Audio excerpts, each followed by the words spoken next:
Imagine descending into the sea. Not the bright, warm shallows where the light filters green through clear water, and the fish move in and out of view. The deeper water, 40, 50 meters down, where the light from the surface has become a pale suggestion. A luminous ceiling far above, receding as you descend. The water around you is dark blue, almost purple, growing darker as you go deeper. The cold increases, the pressure increases. The sounds of the surface world, the lap of waves, the creak of the boat, disappear entirely. Down here there is only the sound of your own breathing and the faint rush of bubbles rising past you. The year is 1900. You are a Greek sponge diver working the waters off the small island of Antikythera, which sits in the strait between the Peloponnese and Crete. You are wearing a copper helmet and a rubberized canvas suit, the standard equipment of a working diver of the early 20th century. You breathe compressed air pumped down from the boat above through a rubber hose. You have descended to this depth many times. You know how to work in these conditions, how to move economically, how to manage your time at depth, how to signal the surface when you need to come up. This is your profession. These are dangerous waters, but they are familiar. And then you see something. On the seafloor, half buried in sediment, at a depth of approximately 45 meters, there are shapes. Not the shapes of rocks or coral. Something different. Angular shapes, curved shapes, the specific geometry of human manufacture. You swim closer. There are amphorae, the tall, two-handled ceramic storage jars that were the standard containers of ancient Mediterranean trade. There are bronze objects encrusted with the specific pale green mineral deposits of long immersion in seawater, their original forms obscured by 2,000 years of accretion. There is what appears to be a marble statue, an arm, a torso, the specific curves of a carved human figure emerging from the sediment.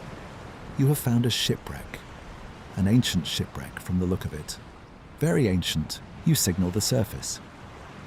What was recovered from the Antikythera wreck in the years that followed, in a salvage operation that lasted from 1900 to 1901, conducted by Greek sponge divers working at the limits of their equipment's capability, was one of the most remarkable collections of ancient objects ever recovered from the sea. Bronze and marble statues of extraordinary quality, glassware, pottery, coins that would eventually allow the wreck to be dated to approximately 70 to 60 BCE. The specific cargo of a large merchant ship, probably sailing from somewhere in the eastern Mediterranean toward Rome or another western destination, that had gone down in the treacherous currents of the Antikythera Strait 2,000 years before the sponge divers found it. And among the recovered objects, almost overlooked in the excitement over the statues and the glassware, were several lumps of corroded bronze. They were not impressive to look at. After 2 millennia on the seafloor, the bronze had corroded into a complex of greenish-brown masses, their surfaces rough and irregular, their original forms largely obscured by the accretion of minerals and marine growth. They looked like the kind of debris that always accumulates in an ancient shipwreck. The remains of fixtures and fittings, bronze objects that had been warped and fused by time. They were taken to the National Archaeological Museum in Athens, along with everything else. My name is Arthur, and those lumps of corroded bronze were about to become the most remarkable object in the history of ancient technology. Before we go any further, hello to whoever is listening right now. I don't know what time it is where you are, or whether you're a long-time companion of these journeys, or whether tonight is your first. Either way, welcome. If you want more videos like this, please click subscribe to show your support. It genuinely makes a difference to keeping this channel going, and it means a great deal to me. And if you feel like leaving a comment, tell me where you are and what time it is there, now. let me tell you about the object that was hiding inside those corroded lumps. For several years after the recovery, the bronze masses from the Antikythera wreck were largely ignored. The archaeological attention was on the statues, and understandably so.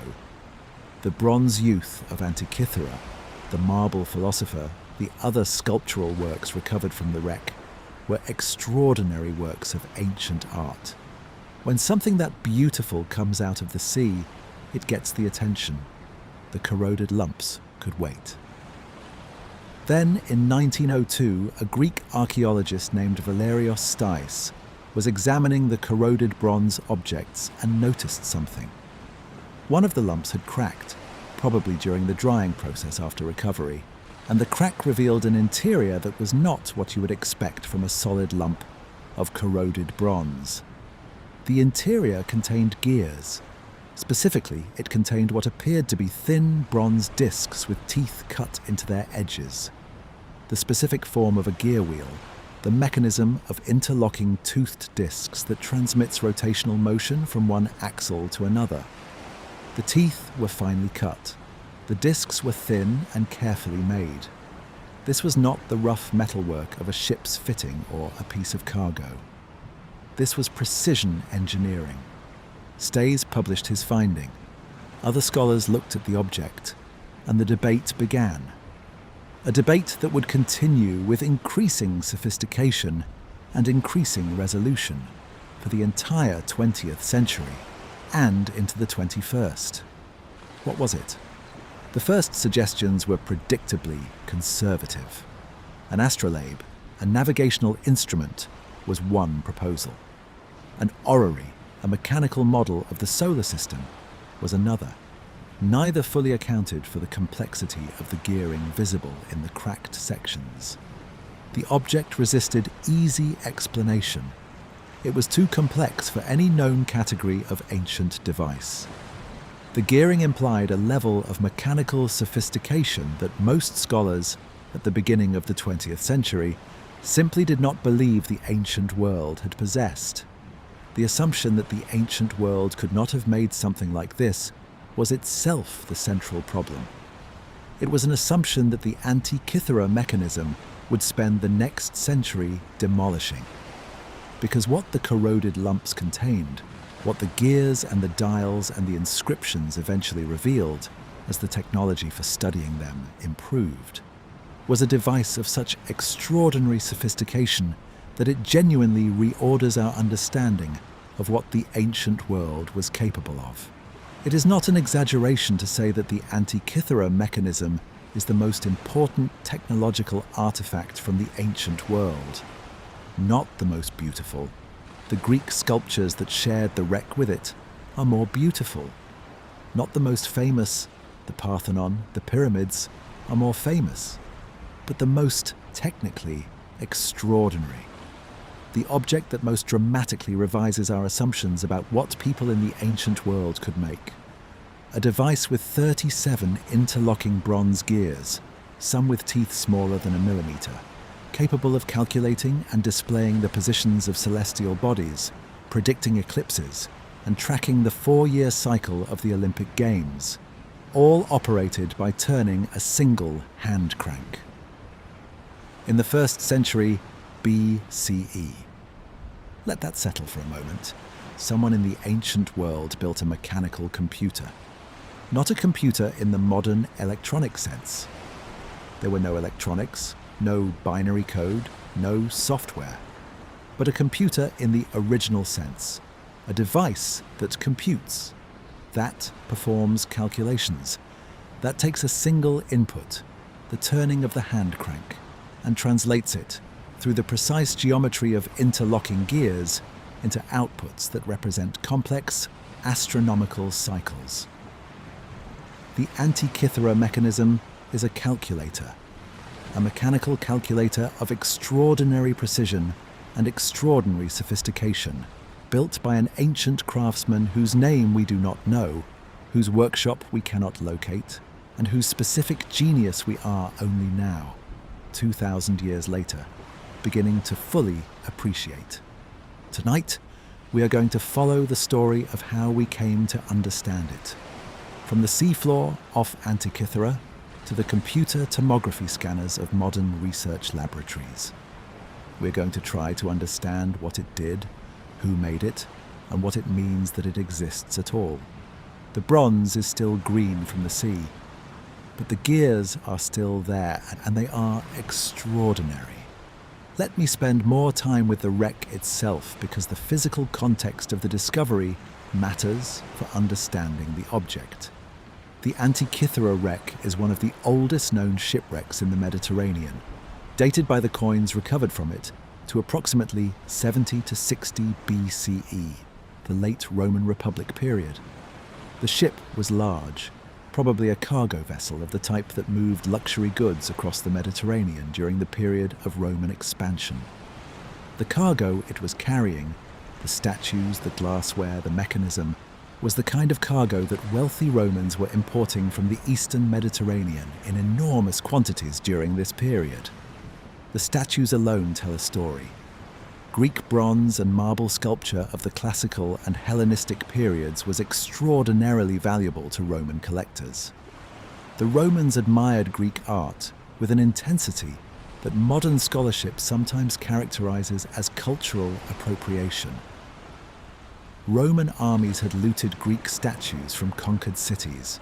Roman aristocrats paid enormous sums for originals and for skilled copies. And Roman artists built their own tradition on close study of Greek models. The ship that went down at Antikythera was almost certainly carrying this kind of cargo. High-value Greek cultural goods being transported westward to Roman buyers. The mechanism, if it was part of the cargo rather than a piece of ship's equipment, was probably in the same category. An extraordinary piece of Greek craftsmanship being shipped to a Roman buyer who had commissioned it or purchased it. This context matters for thinking about the mechanism. It was not an experimental device or a working prototype.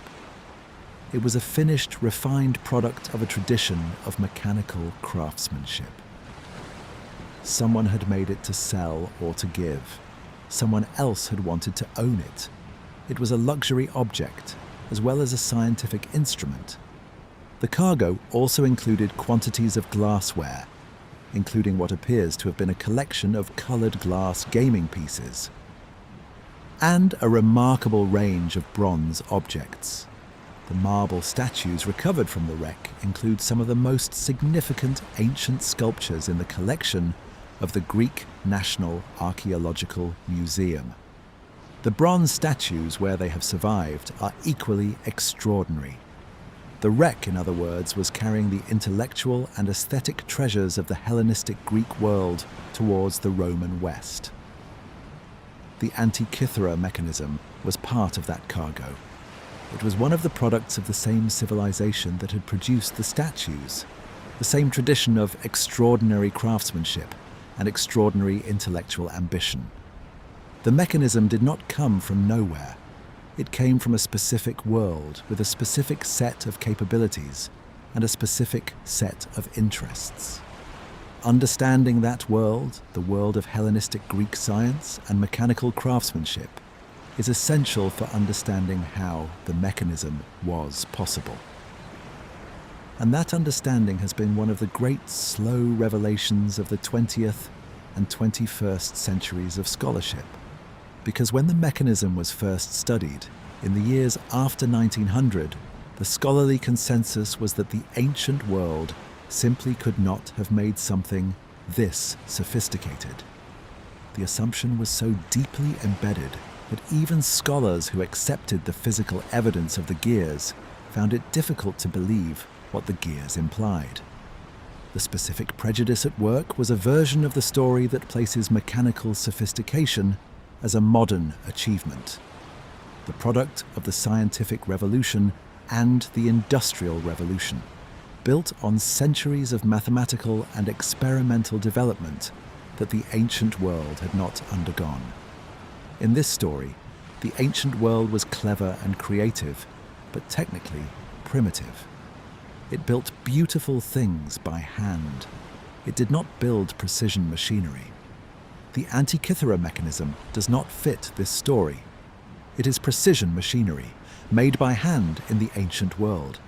Its existence requires either that the story is wrong, that the ancient world was technically more capable than the conventional narrative allows, or that the mechanism is somehow anomalous, an isolated achievement that does not represent the general level of ancient technical capability. The evidence, as we will explore across the coming parts of tonight's journey, supports the first interpretation. The mechanism is not anomalous. It is the product of a tradition, a Hellenistic tradition of astronomical and mechanical science that was more sophisticated than the conventional narrative of ancient technology has recognized. Understanding the mechanism means understanding that tradition. And understanding that tradition means revising, fundamentally, our picture of what the ancient world knew and what it could do. That revision is one of the most interesting intellectual experiences that the study of the ancient world can offer. And we are going to pursue it together tonight in the dark. Let me try to make you see the mechanism as it was, not as it exists today, as the corroded, fragmented, greenish-brown lumps that sit in a case in the National Archaeological Museum in Athens, their original form barely visible through the accretion of 2 millennia of seawater chemistry. As it was when it was made, when it was new, when the craftsman who built it handed it to whoever had commissioned it and demonstrated its operation. The mechanism, when new, would have been housed in a wooden case approximately the size of a large shoebox, roughly 30 centimeters wide, 18 centimeters tall, and perhaps 9 centimeters deep. The case was probably made of wood, now entirely gone, with bronze fittings. The front and back of the case were covered with bronze plates, and the plates were engraved with inscriptions, texts explaining the mechanism's functions, identifying its dials and pointers, providing the user with a guide to its operation. On the front of the case was a large circular dial, the main display, divided into 2 concentric rings. The outer ring was the Egyptian calendar, 365 days, divided into 12 months of 30 days each, with 5 additional days at the end of the year. The inner ring was the Greek zodiac, the 12 signs of the zodiac, each subdividing a 30-degree arc of the 360 degrees of the full circle. The front dial had pointers, multiple pointers, each moving at a different rate, each tracking a different celestial body or cycle. One pointer tracked the position of the sun in the zodiac, its slow progress through the constellations over the course of a year. Another tracked the moon. Others tracked the visible planets: Mercury, Venus, Mars, Jupiter, Saturn.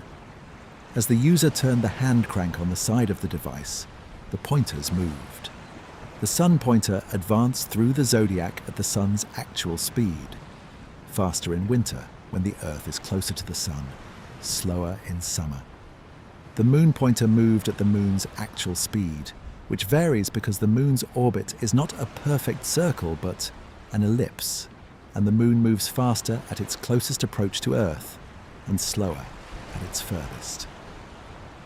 The modelling of these varying speeds, the sun's annual inequality and the moon's monthly inequality, required specific gear arrangements that are among the most technically sophisticated features of the device. We will come back to them in detail later. On the back of the case were 2 more circular dials arranged as spirals. The upper spiral tracked a 19-year cycle called the Metonic cycle, the period after which the moon returns to the same position relative to the sun and the stars. The lower spiral tracked the Saros cycle, a period of approximately 18 years and 11 days, after which eclipses repeat in the same pattern. The Saros cycle dial was used for eclipse prediction. By tracking where in the Saros cycle the current date fell, a user could identify which upcoming months were likely to bring solar or lunar eclipses. and could read from the dial whether a predicted eclipse would be visible from a given location. This is what the mechanism was for. It was a calculator of astronomical time, a device for computing the positions of the sun and moon and planets and the timing of eclipses for any date the user chose, by the simple operation of turning a hand crank. The inscriptions on the bronze plates, which scholars have been painstakingly reading and reconstructing across decades of work, include a manual for the device's operation, an explanation of its astronomical cycles, and what appears to be a planetary display that describes the movements of the 5 visible planets. The inscriptions are in Greek. The specific dialect and vocabulary place them in the Hellenistic period, the period from the death of Alexander the Great in 323 BCE to the Roman conquest of the Eastern Mediterranean, roughly 30 BCE. The inscription style and the calendar systems used in the device point toward a specific origin, which we will discuss in a later part of tonight's journey.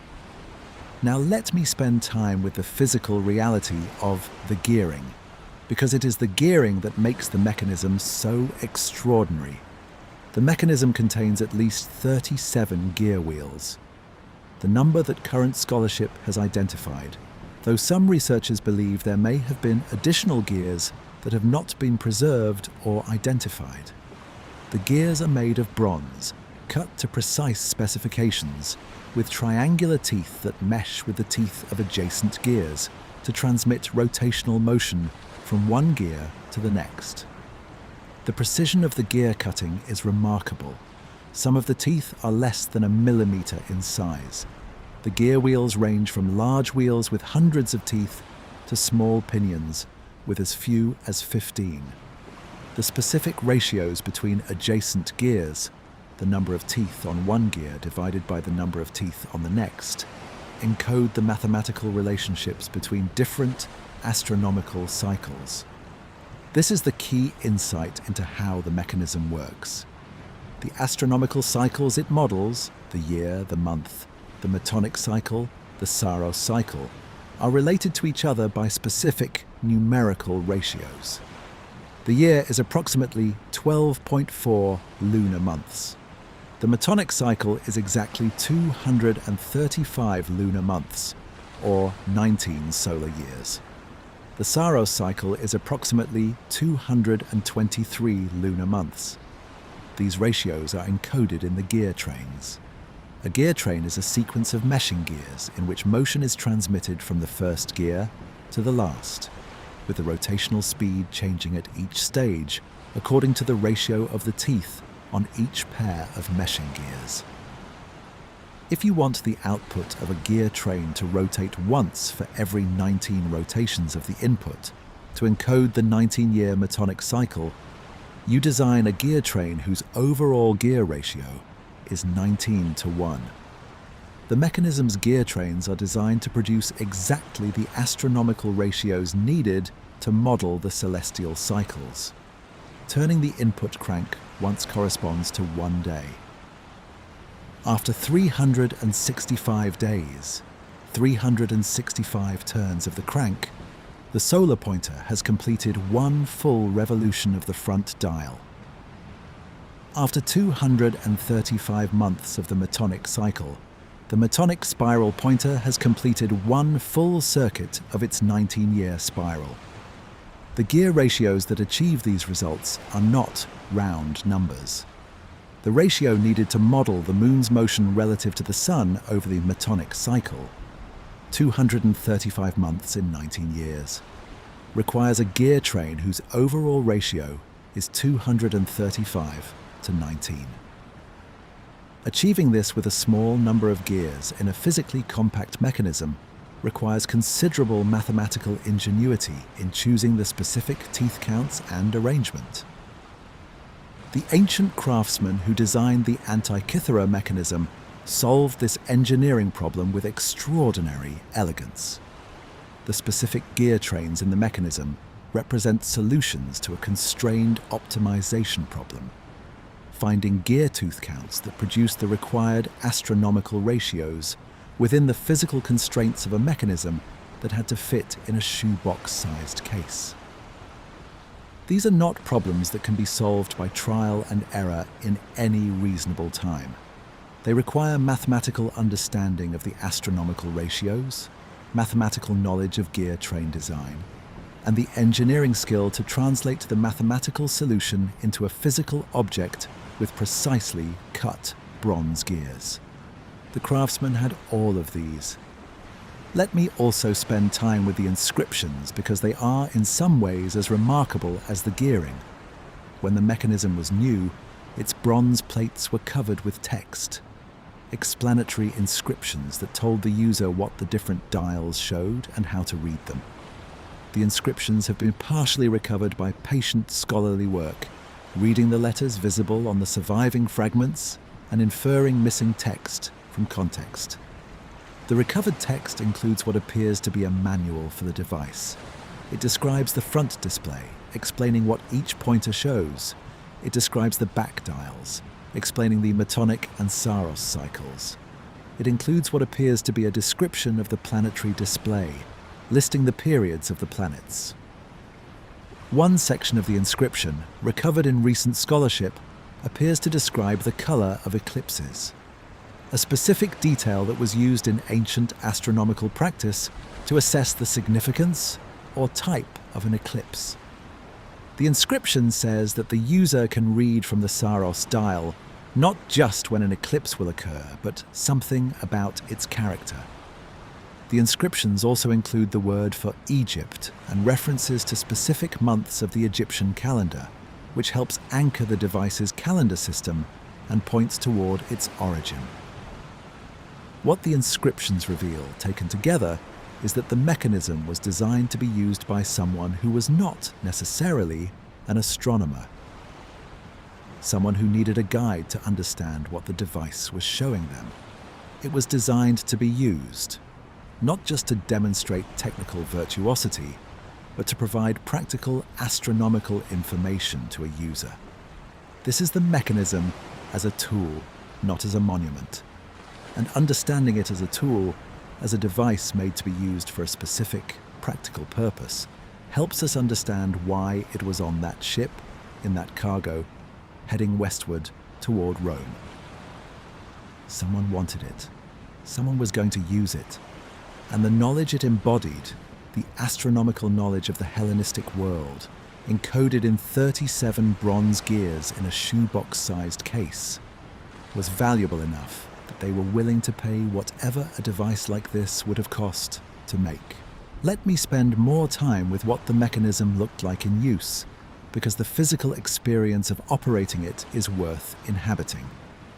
You are holding a rectangular wooden box, roughly the size of a hardback book, perhaps a little larger. The front face is covered by a bronze plate, engraved with a large circular dial and a ring of letters and numbers. The back face is covered by another bronze plate, engraved with 2 spiral dials, each divided into fine graduations with small inscriptions at various points. On one side of the box, there is a hand crank, a small knob on a short bronze shaft, set into the side of the case. You turn the crank. You feel the resistance of the gears inside. A smooth, precise resistance, the gears engaging cleanly as you rotate the shaft. The pointers on the front dial begin to move. Each moves at a different rate. The solar pointer slowly sweeping around the outer ring of the zodiac, the lunar pointer moving faster and in a slightly different pattern. If you turn the crank continuously, you are advancing time. One turn of the crank equals 1 day. If you turn it 365 times, you have advanced a year, and the solar pointer is back where it started. If you turn it more than 6,000 times, you have advanced approximately 19 years, and the Metonic pointer on the back of the device has completed 1 full spiral circuit. But you would not typically do this. You would use the device to answer specific questions. Where will the sun be in the zodiac on a specific date? When is the next eclipse? Which games of the 4-year Olympiad cycle are coming up? You would advance the crank to the date in question, read the positions of the pointers on the appropriate dials, and consult the inscriptions to interpret what you were seeing. The device is, in its operation, intuitive in a way that astronomical tables are not. Astronomical tables, the written records of celestial positions and cycles that ancient astronomers produced, require mathematical knowledge to use. You need to know how to add and subtract and multiply sexagesimally. You need to know the underlying cycles and how they relate to each other. The Antikythera mechanism removes this requirement. The mathematics is done by the gears. The user simply turns the crank and reads the dials. The device translates the complexity of the astronomical calculations into a visual display that anyone who had read the manual could understand. This is what makes it not just a scientific instrument, but a technology in the modern sense. A device that makes a complex capability accessible to a wider range of users by embedding the expertise in the device itself rather than requiring it in the user. The modern calculator does exactly the same thing. The arithmetic is done by the electronics. The user enters numbers and reads the result. The expertise is in the device. The Antikythera mechanism is the oldest known device that works on this principle, and it was made approximately 2,000 years before the electronic calculator. Let me also describe the surviving fragments more specifically, because the physical state of what we have is itself part of the story. The mechanism survives in 82 fragments. Fragment A is the largest, a substantial piece containing many of the main gear wheels, including the large driving gear at the center of the mechanism. Fragment B and Fragment C are significant pieces of the back of the device. The remaining fragments range from substantial pieces with visible gear teeth and inscriptions to tiny slivers with barely visible surface detail. The fragments are stored in the National Archaeological Museum in Athens. They have been studied in place. Scholars have not been able to disassemble them or manipulate them freely because the corroded bronze is fragile and the risk of further damage is real. The study of the mechanism has therefore been largely a study of surfaces, of what can be seen and measured on the exterior of the fragments without disturbing them. This constraint has shaped the history of the mechanism's scholarly study significantly. The interior of the fragments, the gear teeth that are hidden behind the corroded bronze of adjacent gears, the inscriptions that are buried under layers of accreted mineral, could not be seen until imaging technology advanced to the point where it could see through the surface without disturbing it. The specific history of how that imaging technology was developed and applied to the mechanism is one of the most interesting stories in 20th and 21st century archaeology and physics. And it is a story we will explore in the later parts of tonight's journey. For now, let me simply note that the 82 fragments we have are almost certainly not everything the mechanism contained. The wreck was not comprehensively excavated. Additional fragments may exist on the seafloor, buried in the sediment.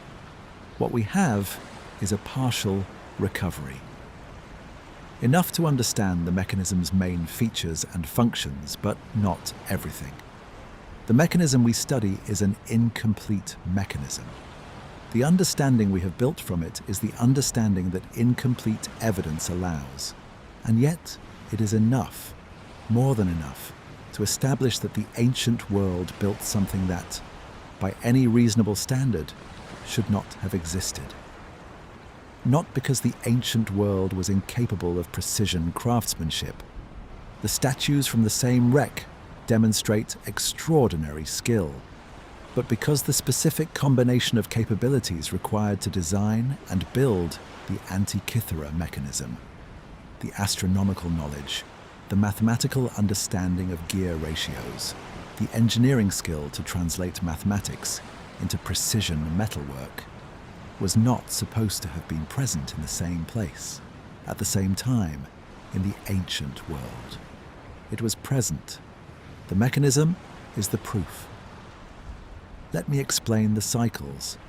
The Antikythera Mechanism is, at its core, a machine for tracking cycles, astronomical cycles. The specific repeating patterns in the motions of the sun and the moon and the planets that ancient astronomers had identified and measured with extraordinary precision over centuries of careful observation. To understand what the mechanism does, you need to understand the cycles it models. And the cycles it models are genuinely beautiful. They are patterns in nature that required centuries of patient observation to discover, and that, once discovered, revealed a cosmos that was more orderly and more mathematically structured than casual observation of the sky would suggest. Let me start with the most basic cycle, the year. The year is the time it takes the Earth to complete one orbit of the Sun, approximately 365.25 days. This is the cycle that governs the seasons, and it has been known and tracked by human civilizations since the earliest agricultural societies. It is the cycle displayed by the outer ring of the mechanism's front dial, the Egyptian calendar, with its 365 days divided into 12 months. But the year is complicated by the quarter-day fraction. 365 days is slightly less than one full solar year. Over 4 years, the accumulated shortfall is approximately one full day, which is why the Julian calendar, introduced by Julius Caesar not long after the Antikythera mechanism was made, added a leap year every 4 years to keep the calendar aligned with the seasons. The mechanism appears to incorporate a mechanism for this correction, a small slip ring that advanced by 1 day every 4 years, keeping the solar pointer aligned with the actual solar position rather than drifting behind the calendar. Now let me explain the Metonic cycle, because it is the intellectual heart of the mechanism's back display. The Metonic cycle is named for the Athenian astronomer Meton of Athens, who announced it publicly in 432 BCE, though the Babylonians had discovered it independently somewhat earlier. The cycle is this: after exactly 19 solar years, or equivalently, after exactly 235 lunar months, the moon returns to exactly the same position relative to the sun and the stars. 235 lunar months in 19 solar years. This is not an approximation. It is a genuine astronomical coincidence. One of those moments where the universe's seemingly arbitrary constants turn out to produce a remarkably clean, numerical relationship. 19 years is almost exactly 235 months, with an error of only about 2 hours in the full 19-year cycle. The Metonic cycle was profoundly important to the ancient world for a practical reason. It solved the problem of keeping a lunar calendar aligned with the solar year. Most ancient civilizations used lunar calendars based on the months defined by the moon's phases, from new moon to full moon and back to new moon. The lunar month is approximately 29.5 days. 12 lunar months is approximately 354 days, 11 days short of the solar year. If you use a pure lunar calendar, the calendar drifts relative to the seasons. Within a few years, the months that were once associated with spring are occurring in winter. The Islamic calendar, which uses a pure lunar calendar, drifts through the solar year on a cycle of approximately 33 years, which is why Ramadan falls at different times of the solar year in different years. The Metonic cycle solves this problem. If you add 7 extra months, intercalary months, over the course of every 19-year Metonic cycle, placing them in specific years according to a fixed pattern, you keep the lunar calendar aligned with the solar year to within a few hours over a 19-year period. The Antikythera Mechanism's upper back spiral tracks this 19-year Metonic cycle. The spiral is divided into 235 cells, one for each lunar month of the cycle. A pointer advances around the spiral one cell per month. At the end of the 19-year cycle, the pointer has completed all 4 turns of the spiral and is back at the beginning. The specific position of the pointer in the Metonic spiral tells the user which lunar month they are in within the 19-year cycle, and therefore which months in the upcoming years will be intercalary. The months where an extra day or an extra month needs to be added to keep the calendar aligned. This is useful for any society that needs to coordinate a lunar calendar with the agricultural seasons, which in the ancient Mediterranean world, given the importance of specific festivals and their connection to agricultural cycles, meant essentially everyone. Now let me explain the Saros cycle, which is the mechanism's most impressive function. The Saros cycle is a period of approximately 18 years, 11 days, and 8 hours, after which solar and lunar eclipses repeat in almost identical patterns. If a solar eclipse occurs today, a very similar solar eclipse will occur 18 years and 11 days from now, with the eclipse track shifted slightly westward on the Earth's surface due to the 8-hour component of the cycle. The Saros cycle was known to the Babylonians, who had identified it through centuries of systematic eclipse records. It was transmitted to the Greek astronomical tradition, and it became one of the fundamental tools of ancient eclipse prediction. The mechanism's lower back spiral tracks the Saros cycle. The spiral is divided into 223 cells, the number of lunar months in one Saros cycle. As the pointer advances around the spiral, specific cells are marked with glyphs indicating predicted eclipses. A solar eclipse glyph marks months when a solar eclipse is predicted. A lunar eclipse glyph marks months when a lunar eclipse is predicted. The inscriptions on the back plate add further detail. For each predicted eclipse, the inscription notes the time of day or night when the eclipse is expected to occur, and, based on the recent scholarly reading of the inscriptions, something about the colour of the eclipse, which was used in ancient astrological practice to assess the eclipse's significance. This is eclipse prediction at a level of sophistication that was not matched in Western Europe until the late medieval period. The mechanism encodes in the geometry of its gears and the cells of its spiral a Babylonian eclipse prediction tradition that was already centuries old when the mechanism was made.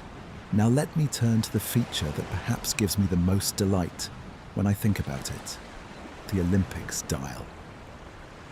On the back of the mechanism, alongside the Metonic and Saros spirals, there is a smaller dial that tracks a 4-year cycle, specifically identified in the inscriptions as tracking the timing of the major Greek athletic festivals.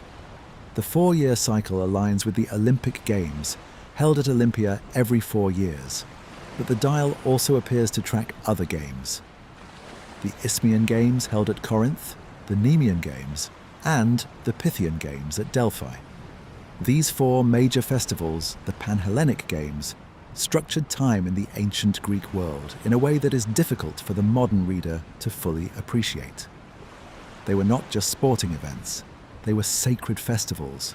Truces in any current wars were observed to allow athletes and spectators to travel safely, and the 4-year cycle of the Games was one of the primary ways that Greeks across the Mediterranean world kept track of historical time. Events were dated by which Olympiad they occurred in. The mechanism tracked the Olympics. In the 1st century BCE, the most sophisticated mechanical device ever made by human hands included, as one of its functions, a display telling the user how many years remained until the next Olympic Games. The practicality of this is clear. It would have been genuinely useful for anyone planning to attend or to send athletes to the Games. But there is something beyond the practical in it. The inclusion of the Olympic Games cycle in a device otherwise devoted to the astronomical cycles of the sun and moon and planets suggests that the ancient Greeks understood the Games as a kind of celestial rhythm, a human institution that participated in the same ordered periodicity as the cosmos itself. The celestial cycles and the civic cycles were, for the ancient Greeks, part of the same ordered universe. The mechanism models both. Let me also spend time with the exeligmos, a word that deserves to be known more widely, because it names one of the mechanism's most subtle functions. The exeligmos is a period of 3 Saros cycles, approximately 54 years. It is significant because one full Saros cycle is 18 years, 11 days, and 8 hours. The 8-hour component means that after one Saros cycle, the eclipse track has shifted westward by approximately 1/3 of the Earth's circumference. After 3 Saros cycles, one exeligmos, the track has shifted by a full circumference and is back to its original position. The exeligmos is thus the period after which eclipses not only repeat in the same pattern, but are visible from the same location on the Earth's surface. The mechanism includes a small subsidiary dial associated with the Saros spiral that tracks the exeligmos, indicating which third of the 3 Saros cycle period the current date falls in, and therefore whether an upcoming eclipse will be visible from the user's location or will be shifted east or west. A small dial, a specific function, the kind of detail that reveals that the people who designed this device were not working at the edges of their astronomical knowledge. They were working well within it, building in refinements and subsidiary functions that went beyond what was strictly necessary, because they had the knowledge to include them and saw the value in doing so. The mechanism is full of these details. Every detail reveals more knowledge. Every gear encodes another cycle. The ancient world was watching the sky very carefully, and someone decided to build a machine that could hold what they had seen. Let me spend more time with the practical world in which the mechanism would have been used, because it helps ground these astronomical abstractions in the specific lived reality of the ancient Mediterranean. The ancient Greek world was saturated with the astronomical calendar in a way that the modern world is not. Religious festivals were tied to specific phases of the moon. The agricultural year was organized around the heliacal risings and settings of specific stars. The rising of the Pleiades in the morning sky marked the beginning of the ploughing season. Their setting marked the end of the sailing season. The timing of the Olympic Games was fixed by a specific astronomical cycle. The dating of contracts and letters and historical records used the Olympic calendar, the year identified by which Olympiad it fell in. For anyone who needed to navigate this complex calendar system, who needed to know when a specific festival would fall, or when the sailing season would end, or how many lunar months remained before the next Olympic year, the Antikythera Mechanism was a tool of genuine practical value. The people most likely to have owned and used such a device were not ordinary farmers or sailors. They were the educated elite of the Hellenistic world, the merchants and administrators and philosophers and officials who needed to move through the calendar confidently, and who had the resources to commission or purchase a sophisticated instrument. They were also perhaps the astronomers and philosophers themselves, the people who had produced the astronomical knowledge that the device encoded, and who might have used it as a demonstration of that knowledge as much as a practical tool. A Hellenistic philosopher demonstrating the mechanism to students, showing them how the gears model the Metonic cycle, would have been doing something recognizably similar to what a modern physics teacher does with a demonstration model. The mechanism made the abstract concrete. It turned the mathematical relationships between astronomical cycles into something you could see and touch and operate. This pedagogical dimension of the mechanism is not always emphasized, but it is suggested by the quality of the inscriptions, the careful explanatory text that walks the user through what each dial shows and how to interpret it. The device was designed to be explained as well as used. Now let me think about the solar display on the front of the mechanism in more detail, because it encodes something that represents a remarkable astronomical achievement. The sun does not move through the zodiac at a constant speed. From the Earth's perspective, it moves faster in winter and slower in summer, because the Earth is closer to the sun in winter and farther away in summer, and its orbital speed varies accordingly. The variation is small but measurable. The sun moves through the zodiac slightly more than 1 degree per day in early January, and slightly less than 1 degree per day in early July.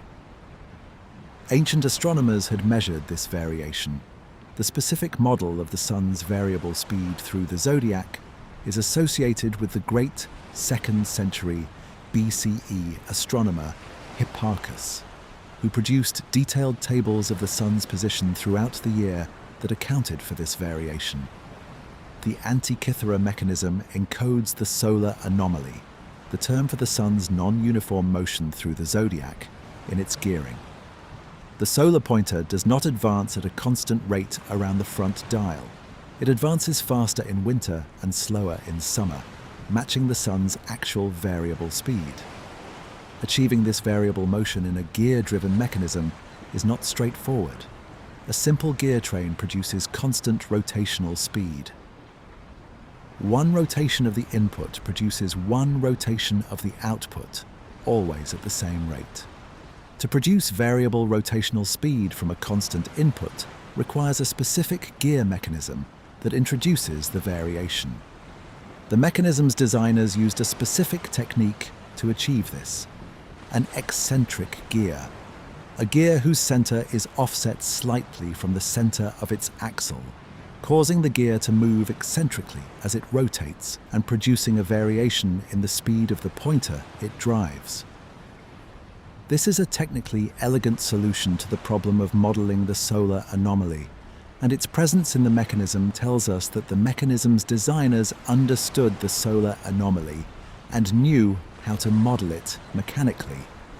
This is not trivial knowledge.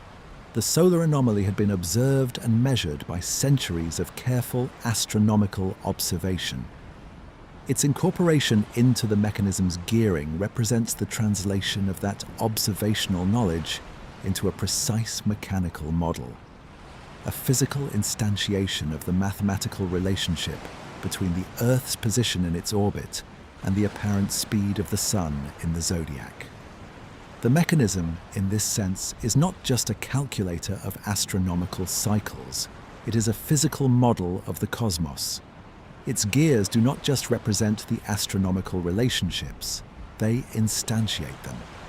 The specific ratios of the gear teeth are not metaphors for the ratios of the astronomical cycles. They are the astronomical ratios, expressed in bronze. This distinction between a calculator that computes astronomical results and a model that physically instantiates astronomical relationships is philosophically significant. The Antikythera mechanism is both. It computes and it models. It is a device in which the structure of the physical mechanism mirrors the structure of the cosmos it represents. The ancient makers of this device understood the cosmos well enough to build a machine that worked the same way. That is the specific intellectual achievement that the mechanism represents.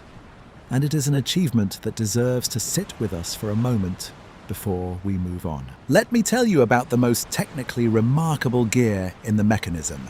Among the 37 gears of the Antikythera mechanism, there is one that stands out from all the others. Not because of its size, it is not the largest.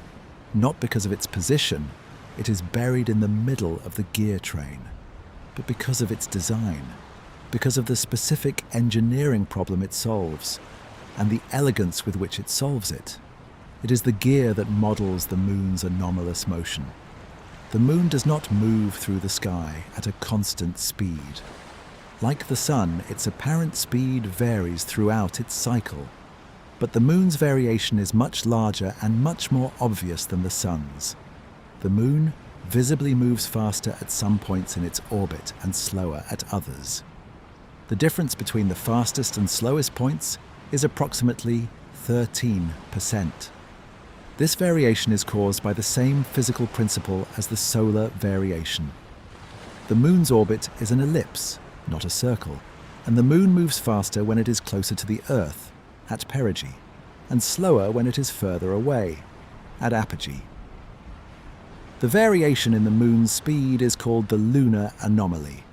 The lunar anomaly had been known and measured by ancient astronomers.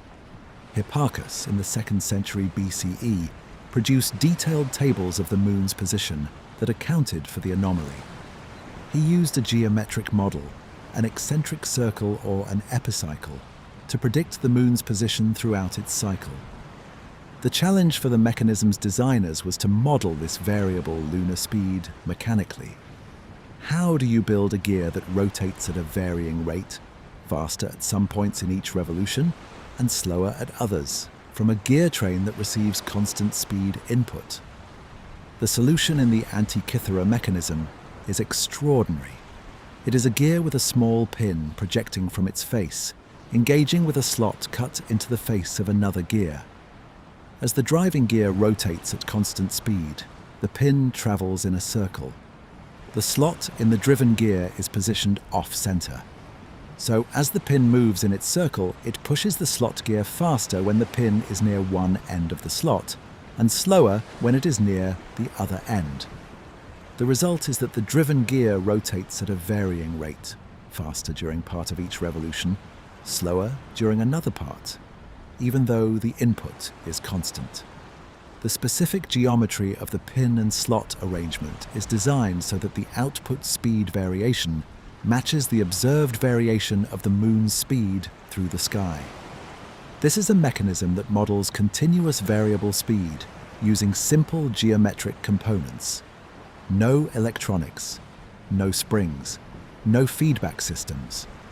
Just the geometry of a pin moving in an off-center slot, and the mathematical insight to design the geometry so that it produces the right speed variation.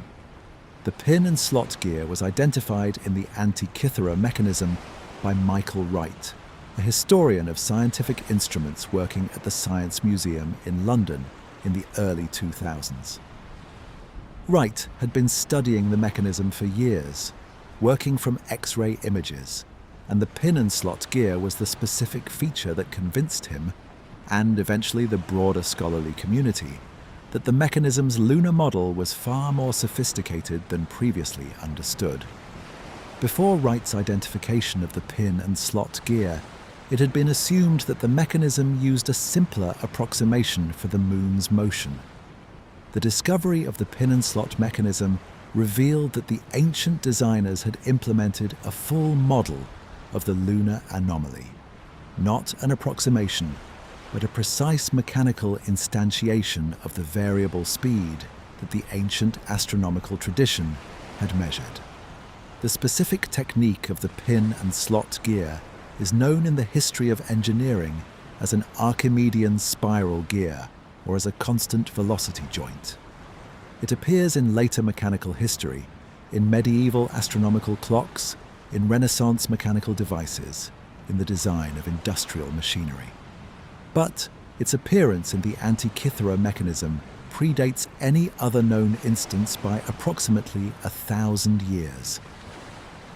Either the Antikythera Mechanism represents an independent ancient invention of the pin and slot technique, an invention that was subsequently lost along with the broader tradition of ancient mechanical astronomy, or it represents a tradition of mechanical engineering that was more widespread and more developed than we have previously understood.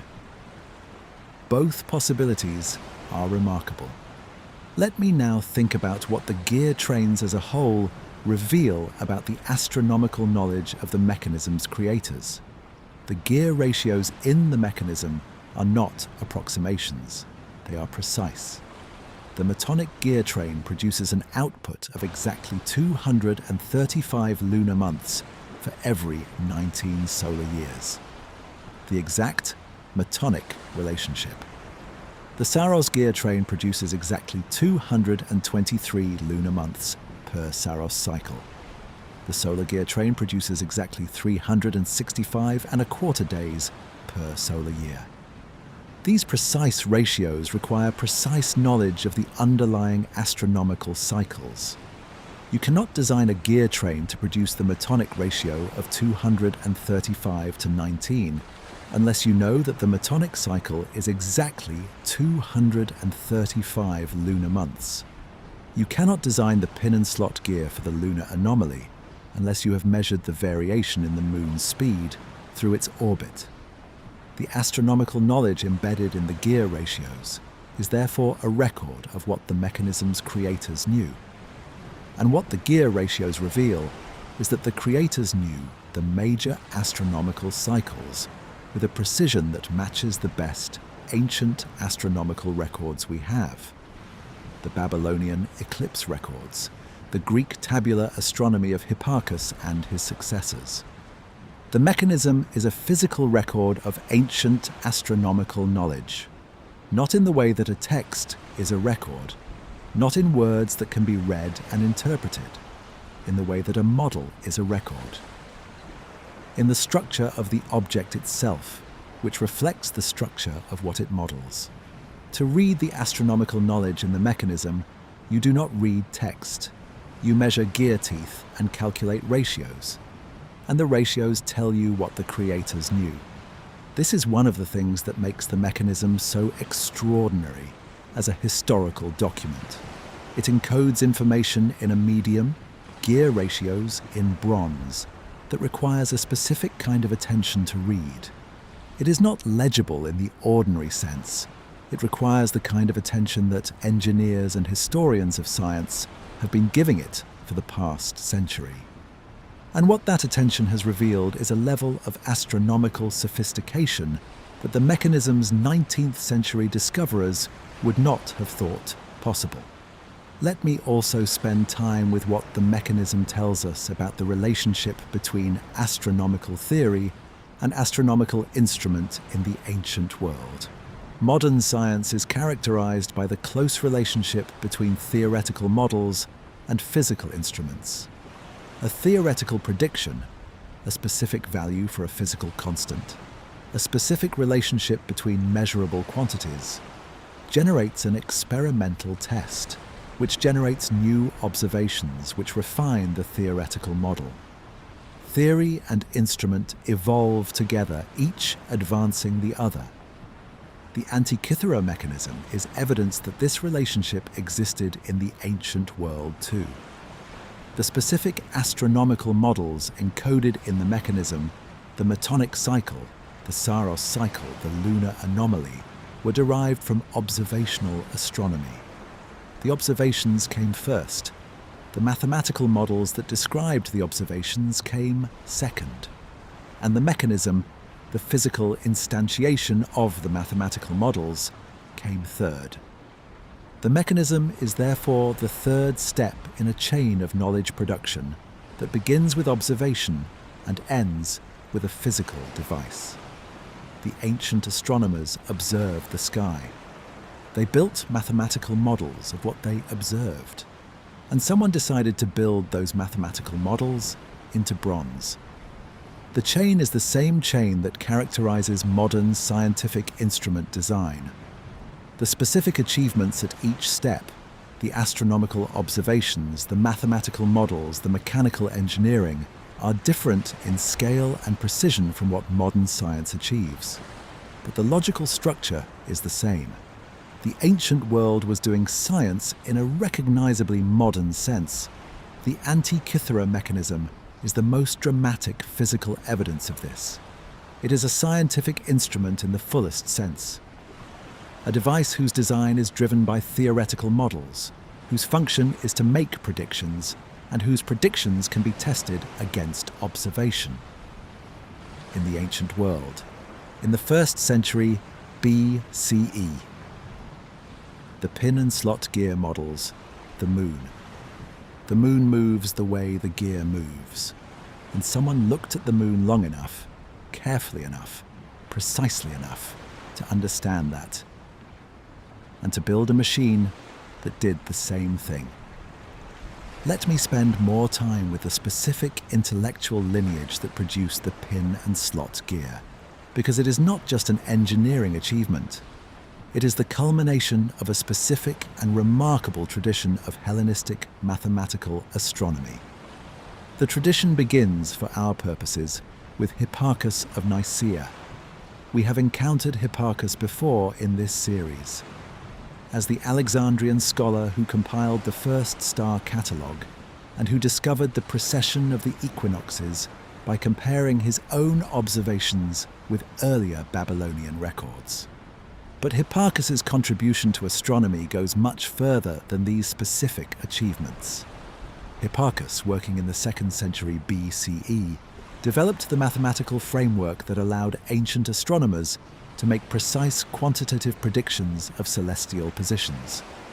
He worked out the specific parameters for the sun's and moon's orbits, the eccentricity of their paths, the direction of the apogee, the rate of variation in their speeds, with a precision that was not significantly improved until the work of Tycho Brahe and Kepler in the 16th and 17th centuries CE. The specific parameters Hipparchus derived for the lunar anomaly, the variation in the moon's speed through its orbit, are encoded in the pin and slot gear of the Antikythera mechanism. The gear's geometry is designed to reproduce the specific speed variation that Hipparchus measured. This means the mechanism post-dates Hipparchus.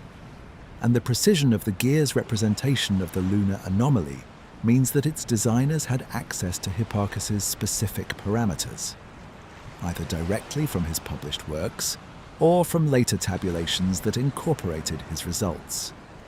The chain of intellectual transmission from Hipparchus's observations through the mechanism's design to the pin in the slot of the gear is a chain of extraordinary precision and extraordinary care.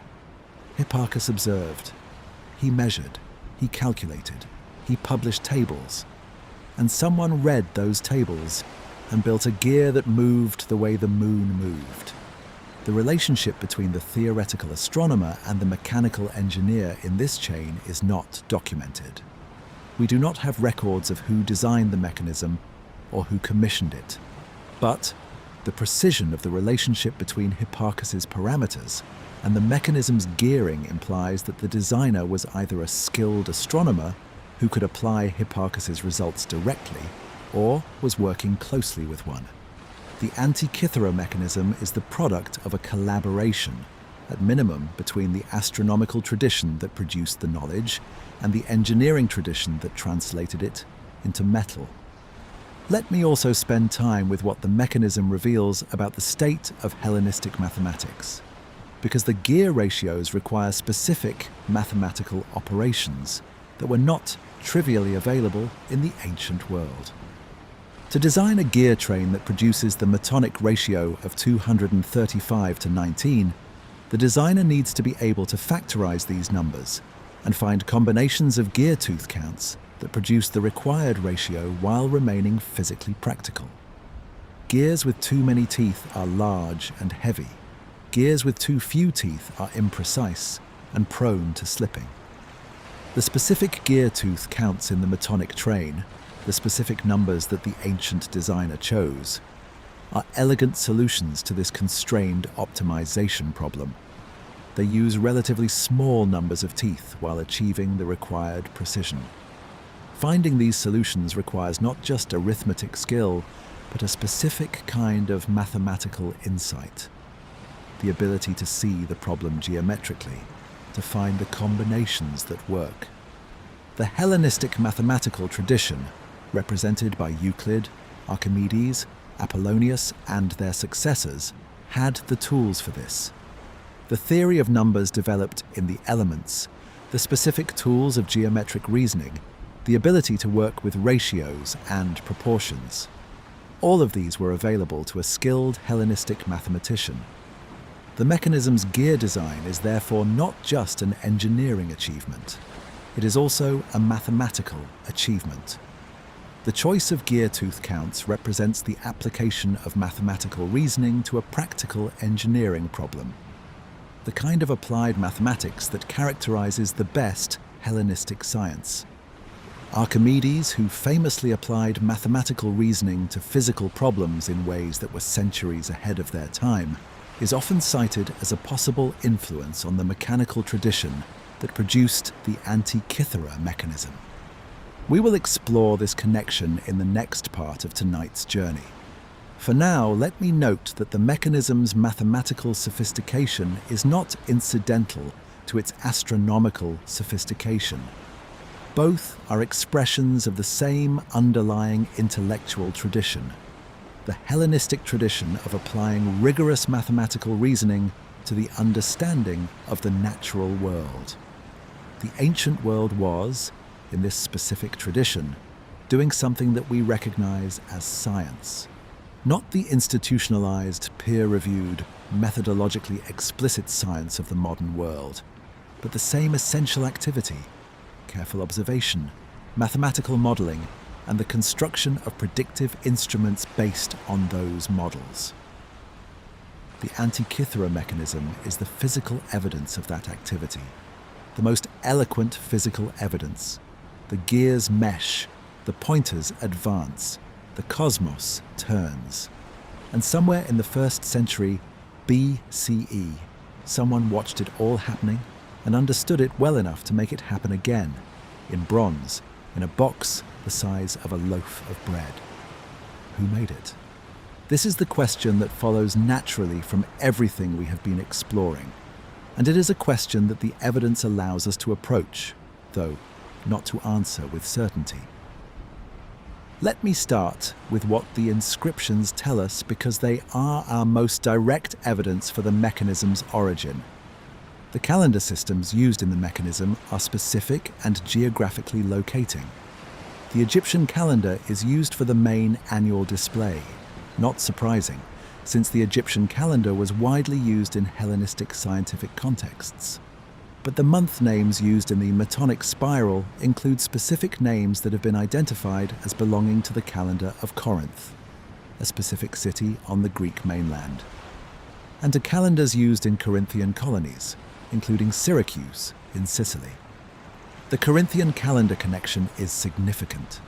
The city of Syracuse was one of the great cultural and intellectual centers of the Hellenistic world, and it was the home of Archimedes, the greatest mathematician and engineer of antiquity, whose works we have discussed in detail in earlier parts of this series.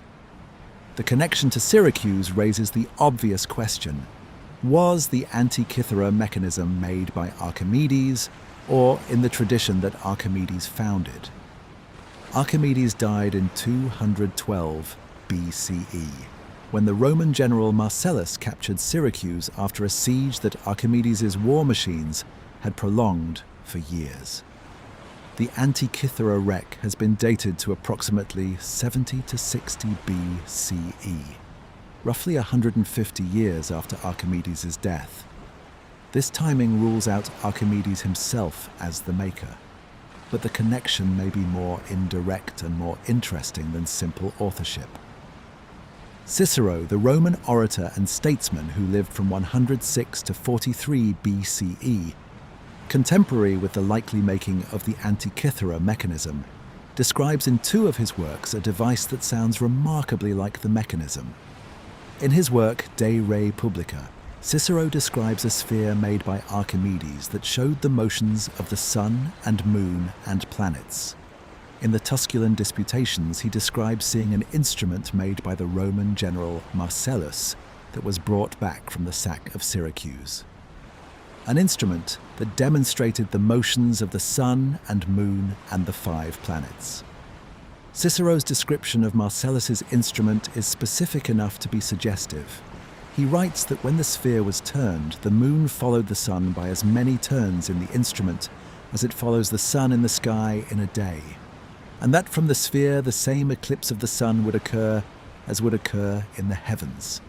This is a description of an eclipse-predicting orrery, an instrument that showed the relative motions of the sun and moon and predicted eclipses.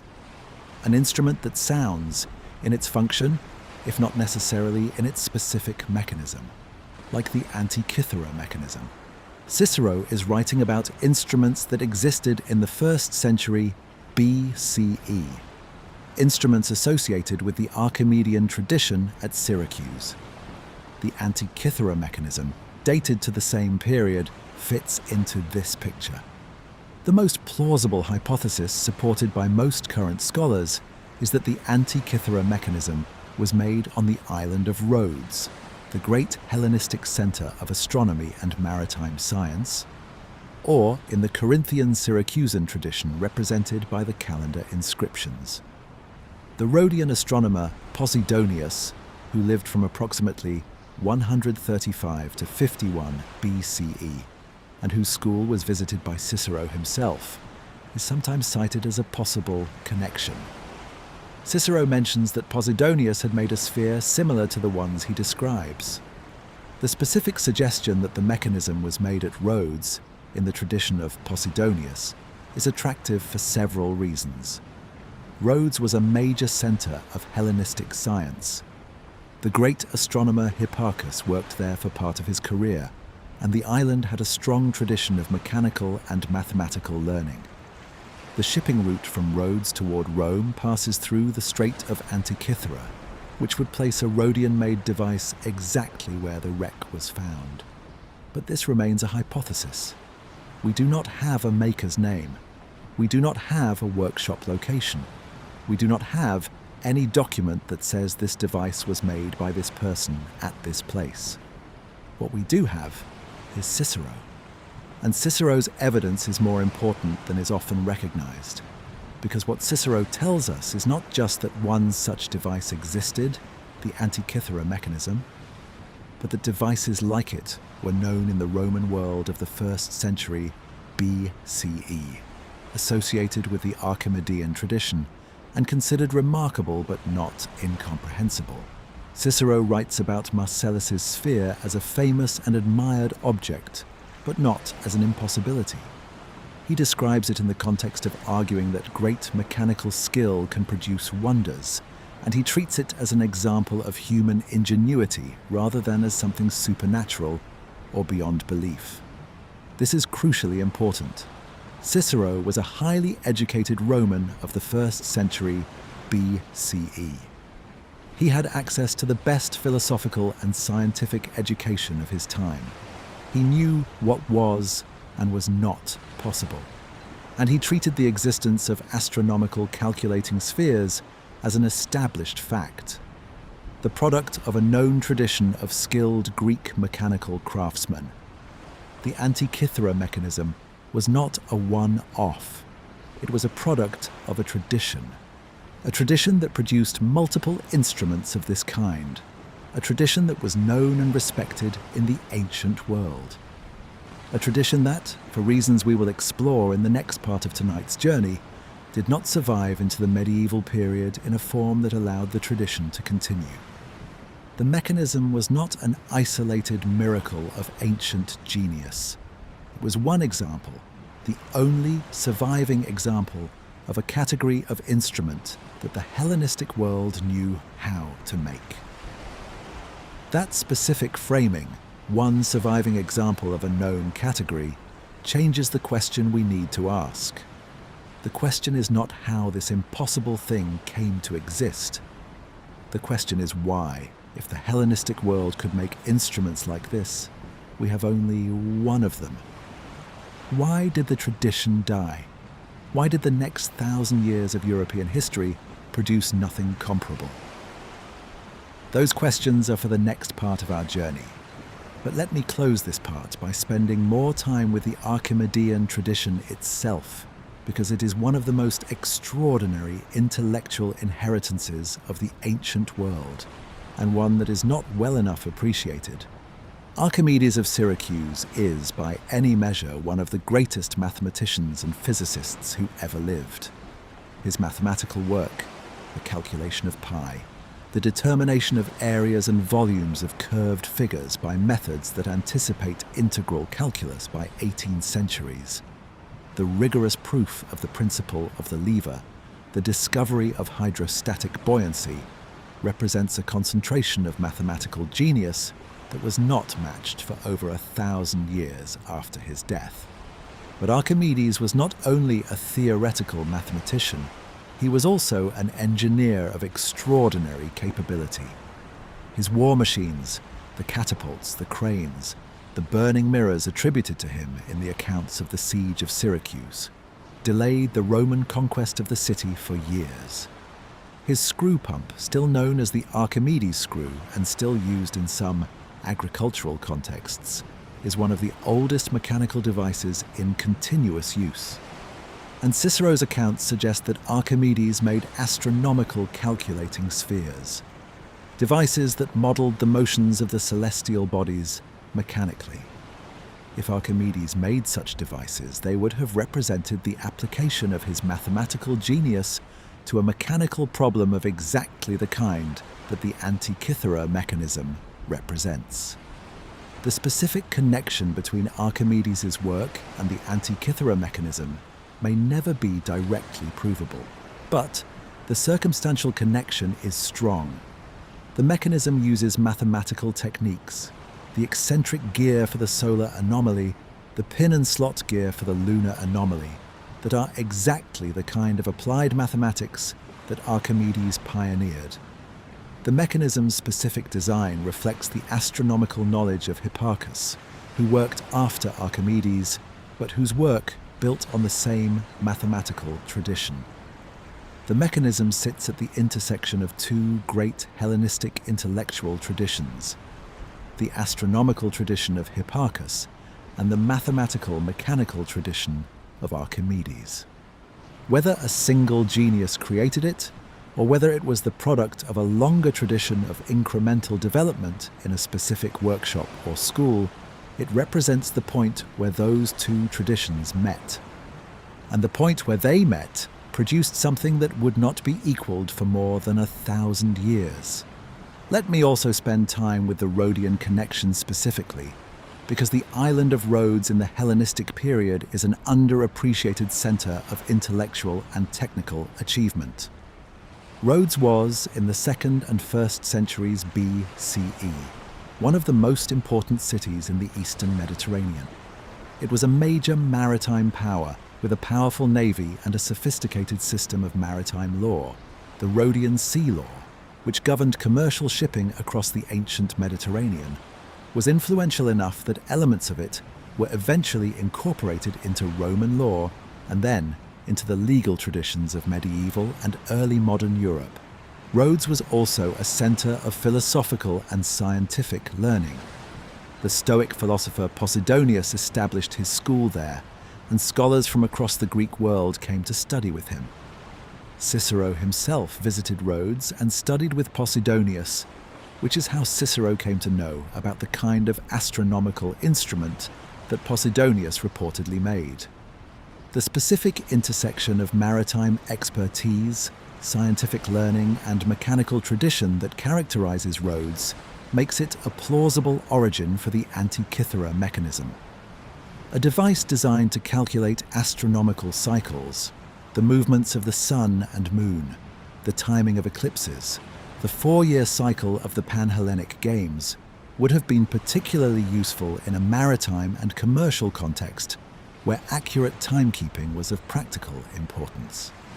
The specific route the Antikythera ship was following, from the eastern Mediterranean toward Rome, passes through the strait between Crete and the Peloponnese, where the wreck was found.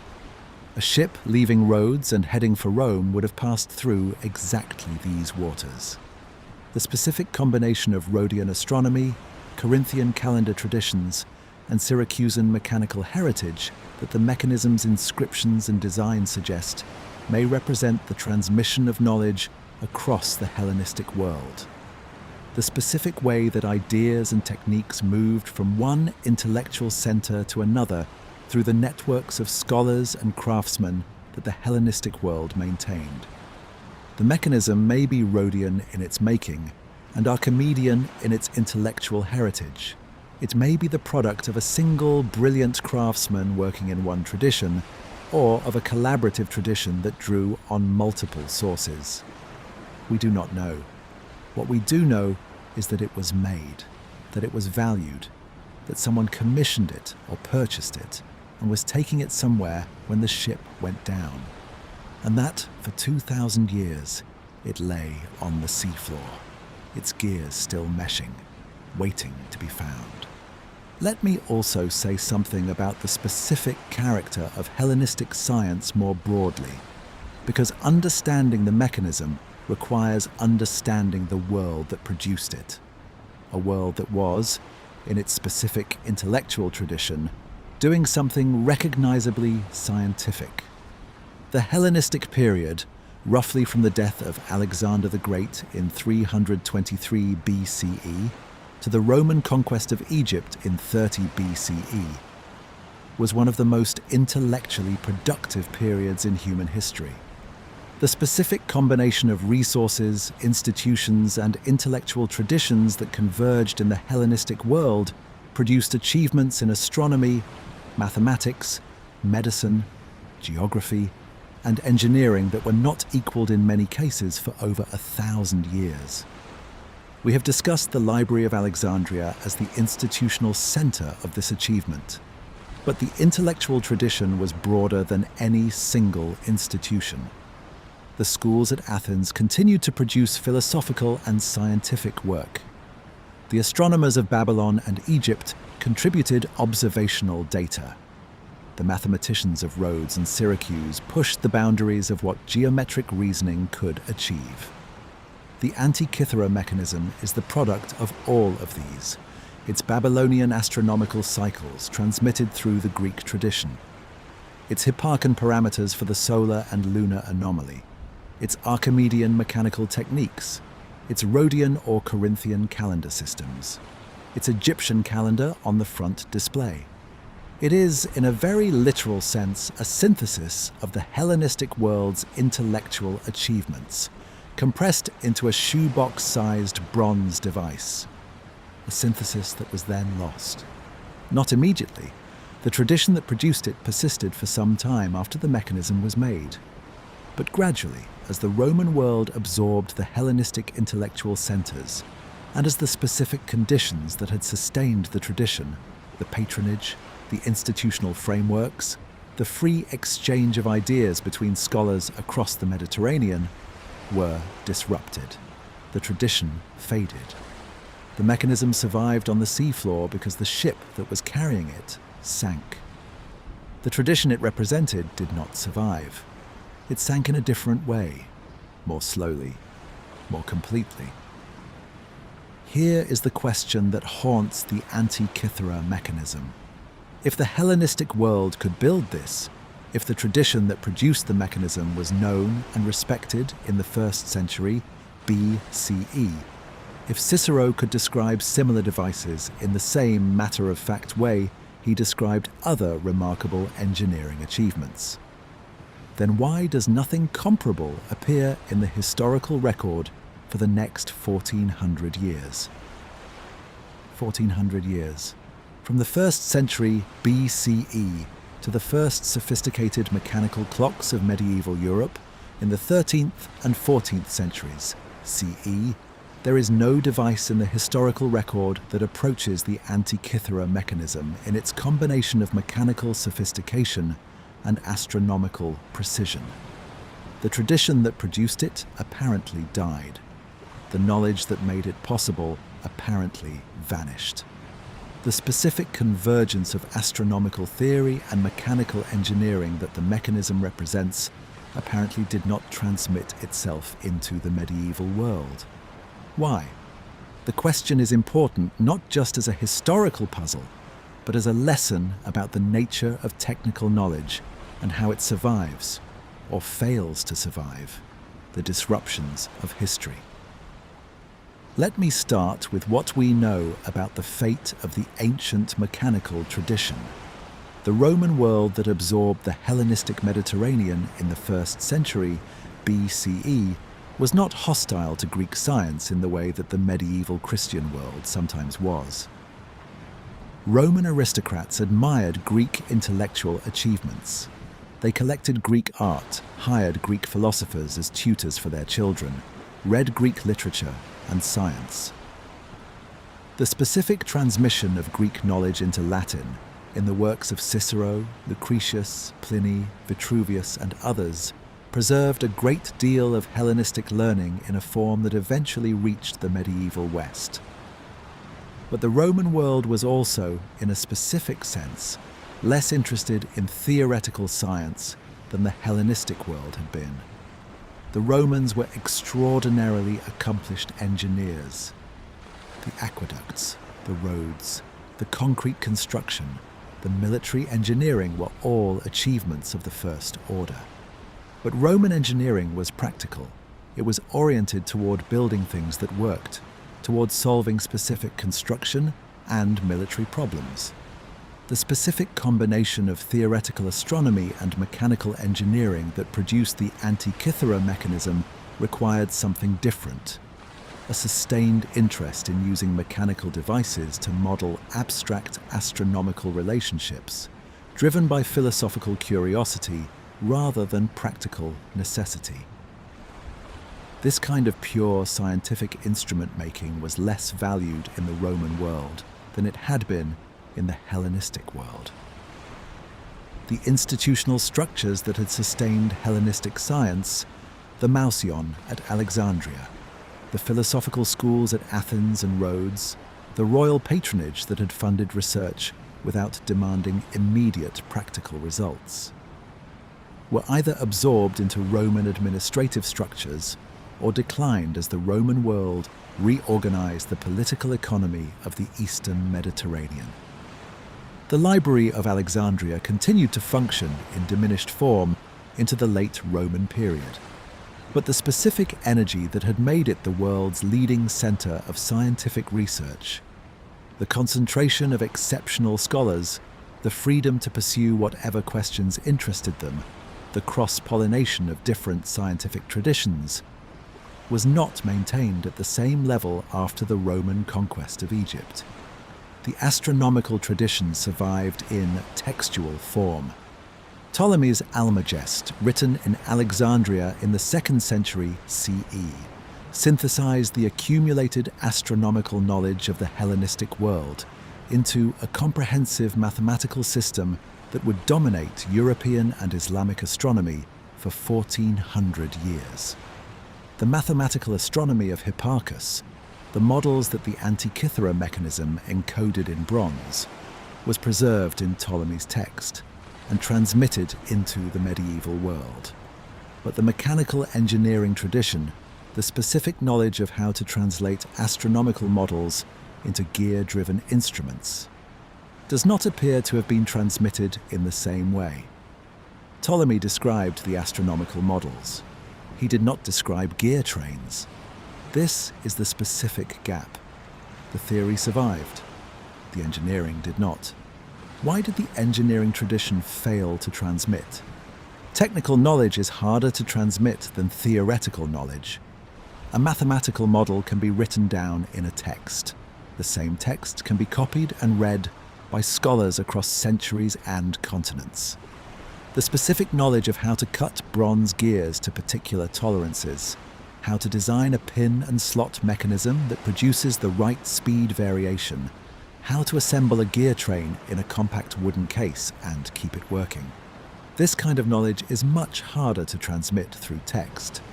It is essentially craft knowledge, the knowledge that lives in the hands of a skilled craftsman, transmitted through apprenticeship and practice and physical demonstration rather than through written description. A craftsman who has built a mechanism like the Antikythera Mechanism can teach another craftsman to build one. A text that describes the mechanism, however detailed, is much less effective at transmitting the specific, practical knowledge needed to replicate it. when the line of craftsmen broke, when the specific tradition of instrument making that the mechanism represents was no longer being practiced, no longer being transmitted from master to apprentice, no longer being patronized by wealthy clients who wanted such instruments, the knowledge began to die. Not immediately and not completely, but gradually as the specific practitioners of the tradition aged and died without successors, the practical knowledge of how to build astronomical calculating instruments of this kind faded. The text survived. The practice did not. This distinction between transmitted theory and lost practice is one of the most important and most melancholy patterns in the history of technology. It occurs repeatedly. The Roman concrete formula was lost for more than a millennium. The specific knowledge of how to make volcanic ash pozzolana concrete that was stronger than anything subsequently produced until the 19th century survived in textual descriptions that nobody could translate back into practice. The Greek fire of the Byzantine navy, the incendiary weapon that could burn on water, was lost when the specific chain of practitioners who knew how to make it was broken.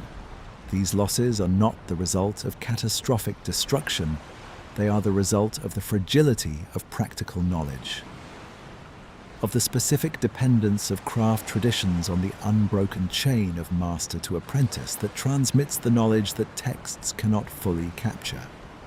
The Antikythera Mechanism tradition appears to have died in this way.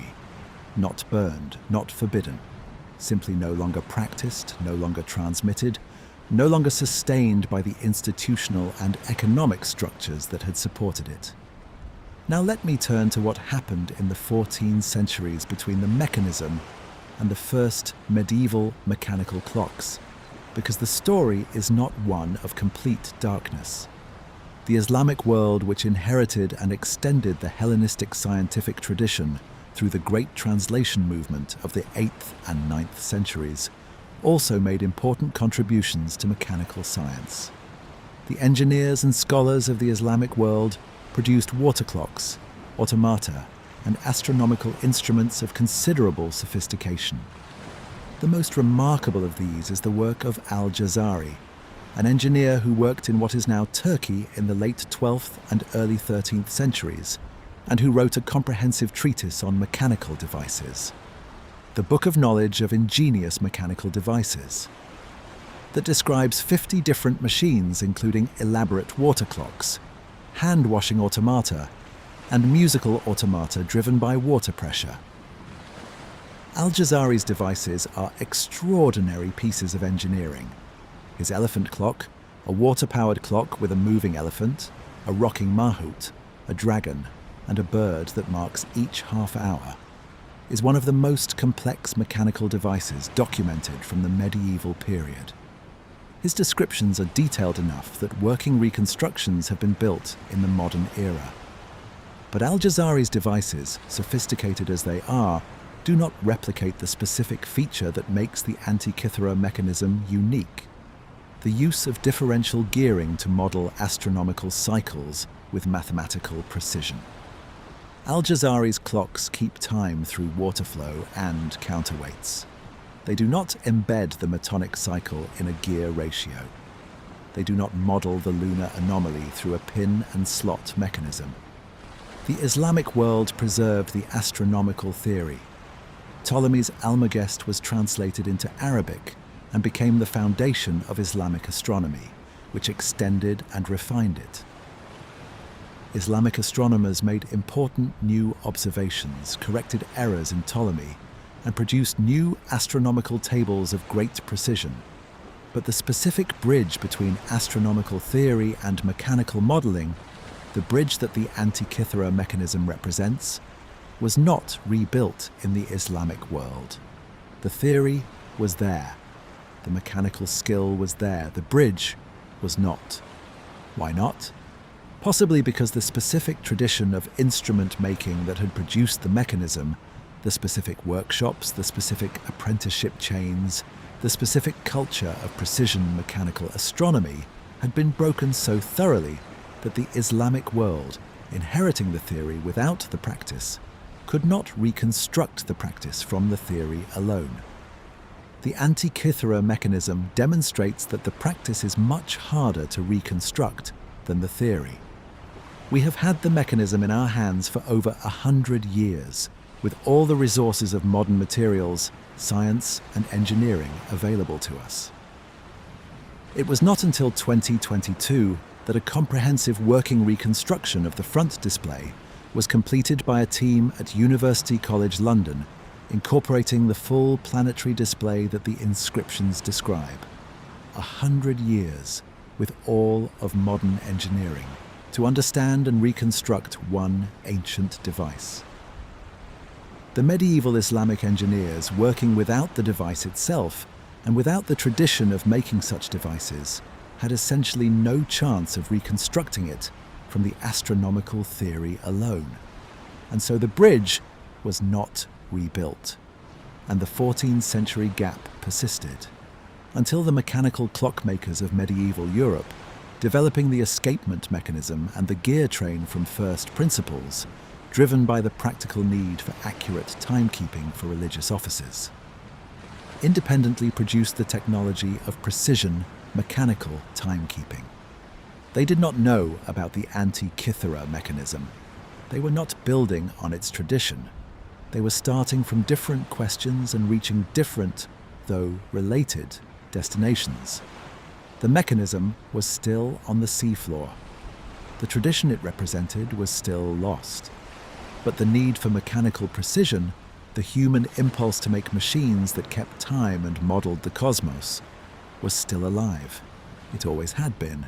Let me spend more time with what closed the ancient world came to something we might call a mechanical revolution, because this is one of the most genuinely fascinating counterfactual questions in the history of technology.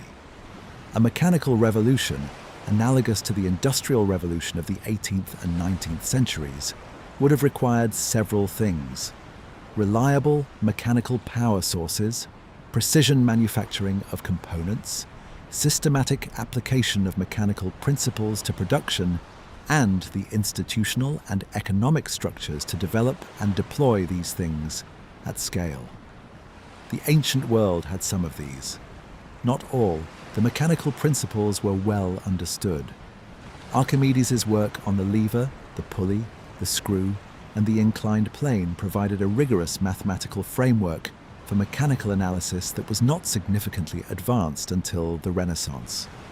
The specific principles of gear-driven mechanical advantage, the way that interlocking gears transmit and transform rotational motion, were clearly understood by whoever designed the Antikythera mechanism.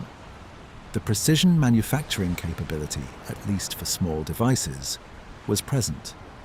The Antikythera mechanism demonstrates this beyond any reasonable doubt. The gear teeth cut to sub-millimetre precision, the complex assembly of 37 interlocking gears in a compact case. These are not the products of rough craftsmanship. They are products of a tradition of precision metalwork that was fully capable of producing mechanisms of considerable complexity. What the ancient world lacked, or had only in limited form, was reliable mechanical power at useful scale. The watermill was known in antiquity. There are references to water-powered grain mills in texts from the 1st century BCE, contemporary with the Antikythera mechanism. The windmill was a later development. Animal power and human labor were the primary sources of mechanical energy for most purposes. Without reliable mechanical power at scale, the potential of precision mechanical engineering was limited. A gear-driven astronomical calculator is an extraordinary achievement. A gear-driven manufacturing machine, a device that uses gear trains to perform repetitive mechanical operations at scale, powered by water or wind, requires a different kind of development, connecting precision mechanical principles to power sources that the ancient world had, but did not fully exploit. The specific path from the Antikythera mechanism to an ancient industrial revolution would have required this connection. Between the precision mechanical tradition that the mechanism represents and the power sources that were available but underutilized, it is not impossible that the ancient world could have made this connection. The intellectual tools were there, the craftsmanship was there, the energy sources were there. What was lacking was the specific economic incentive to develop mechanical power at scale, an incentive that, in the actual Industrial Revolution, was provided by the specific combination of coal, colonial trade, and the economics of textile production that drove the development of the steam engine. The ancient world's economy was organized differently. Slave labor provided a source of human mechanical power that reduced the economic incentive to develop mechanical alternatives. The specific combination of factors that drove the Industrial Revolution in 18th century England, the rising cost of labor, the availability of coal, the specific structure of the textile industry, was not present in the ancient Mediterranean. The Antikythera mechanism is the most dramatic evidence that the ancient world was not technically incapable of something like a mechanical revolution. The gap was not in knowledge or in craft skill. It was in the specific economic and institutional conditions that would have driven the development of mechanical power at scale. This is a sobering thought. The most dramatic technological transformation in human history, the one that produced the modern industrial world, was not inevitable. It was the product of specific historical circumstances. Different circumstances might have produced a different history, in which the ancient mechanical tradition developed along different lines. Or the tradition might simply have died, as it in fact died, and the development of mechanical power would have waited for different circumstances to arise. We do not know which path was more likely. We only know which path was actually taken. The mechanism went into the sea. The tradition went into silence. And the world waited 14 centuries for someone to independently rediscover the principles that the anonymous craftsmen of the 1st century BCE had already mastered. Let me tell you how we came to understand the mechanism. The story of the mechanism's modern rediscovery is itself a story about the progressive development of scientific tools, about how the questions we can ask about an object depend entirely on the instruments available to examine it. And it is a story in which each new instrument has revealed something that the previous instruments could not see, and in which each revelation has expanded the picture of what the mechanism was and what it could do. When Valerios Stais identified the gears in 1902, the tools available for studying the mechanism were the human eye and the magnifying glass. Scholars could look at the visible surfaces of the fragments, trace the outlines of the gear wheels that were exposed by the cracking of the outer crust, and measure what they could reach.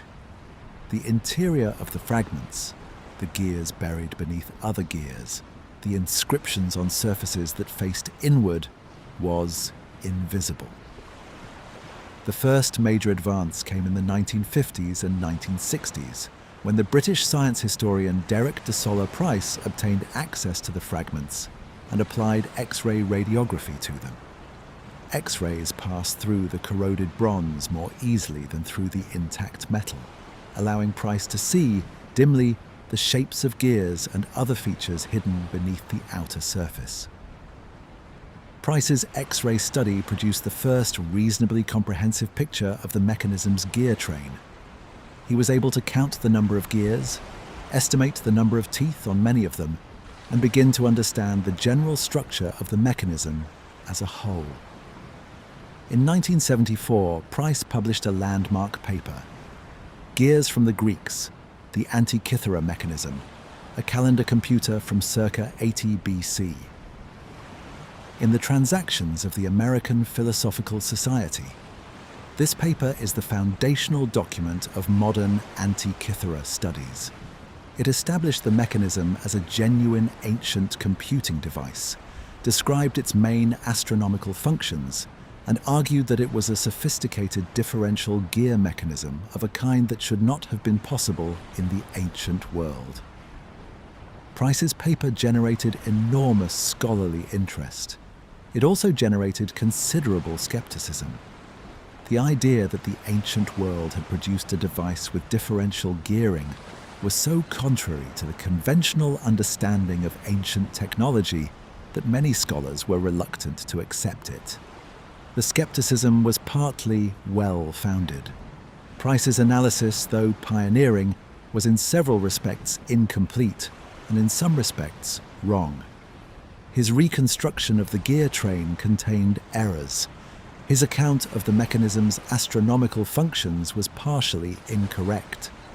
The limitations of X-ray radiography, which produced two-dimensional images of a three-dimensional, complex object, meant that Price could not see enough to get the full picture right.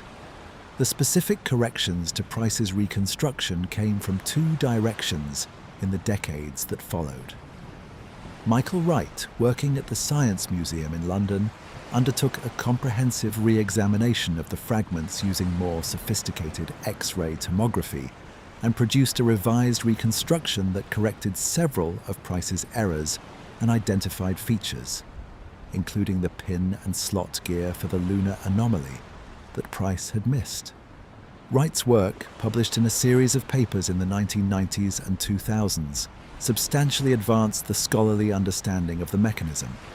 And then, in 2005, the Antikythera Mechanism research project was formed, a collaboration between universities and research institutions in Greece, the United Kingdom, and the United States, bringing together experts in ancient history, mathematics, astronomy, and imaging technology to mount a comprehensive new study of the fragments.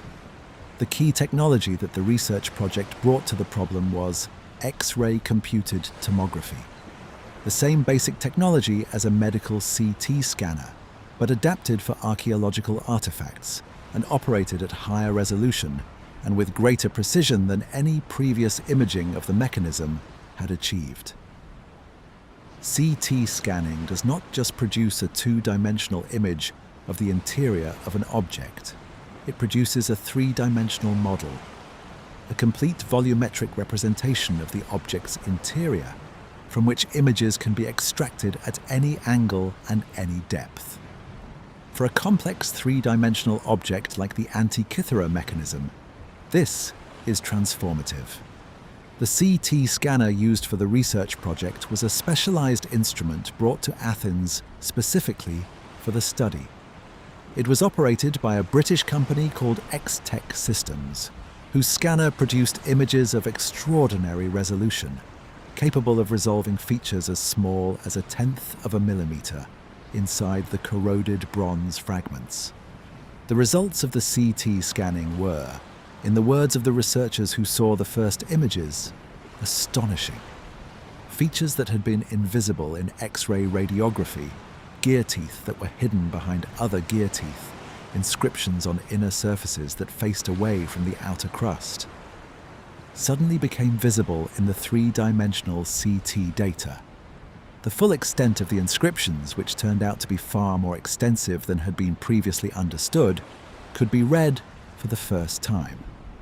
The research project's analysis of the CT data, published in a series of papers beginning in 2006, substantially revised the understanding of the mechanism. The team identified additional gears that Price had missed. They read inscriptions that had been illegible or unknown. They produced a new reconstruction of the gear train that was more complete and more accurate than anything previously achieved. The inscriptions proved to be particularly revealing. The backplate inscriptions, which had been partially read by previous scholars, turned out to be far more extensive than anyone had realized. Working from the CT data, the research project's epigraphers, scholars specializing in reading ancient inscriptions, were able to identify and read text that had been invisible to the naked eye and to previous imaging methods.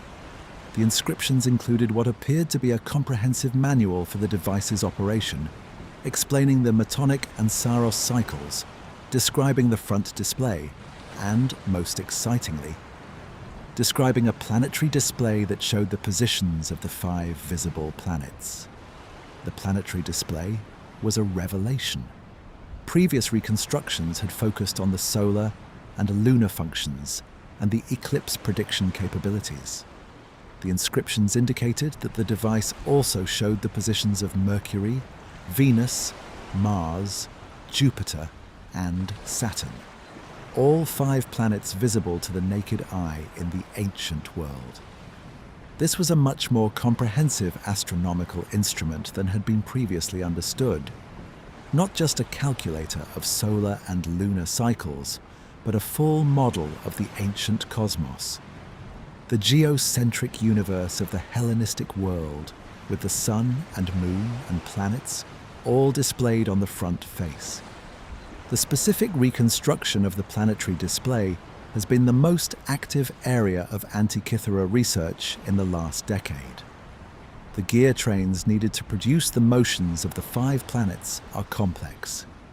Each planet has its own period and its own apparent anomaly, and modelling all 5 simultaneously requires a sophisticated gear arrangement.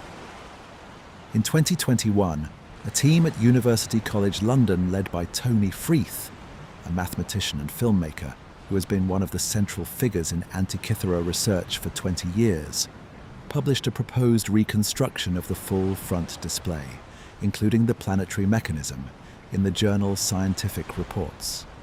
The UCL reconstruction fits all 5 planetary gear trains into the space available in the front of the mechanism, using a specific arrangement of nested concentric gears that is mechanically plausible and consistent with the available evidence.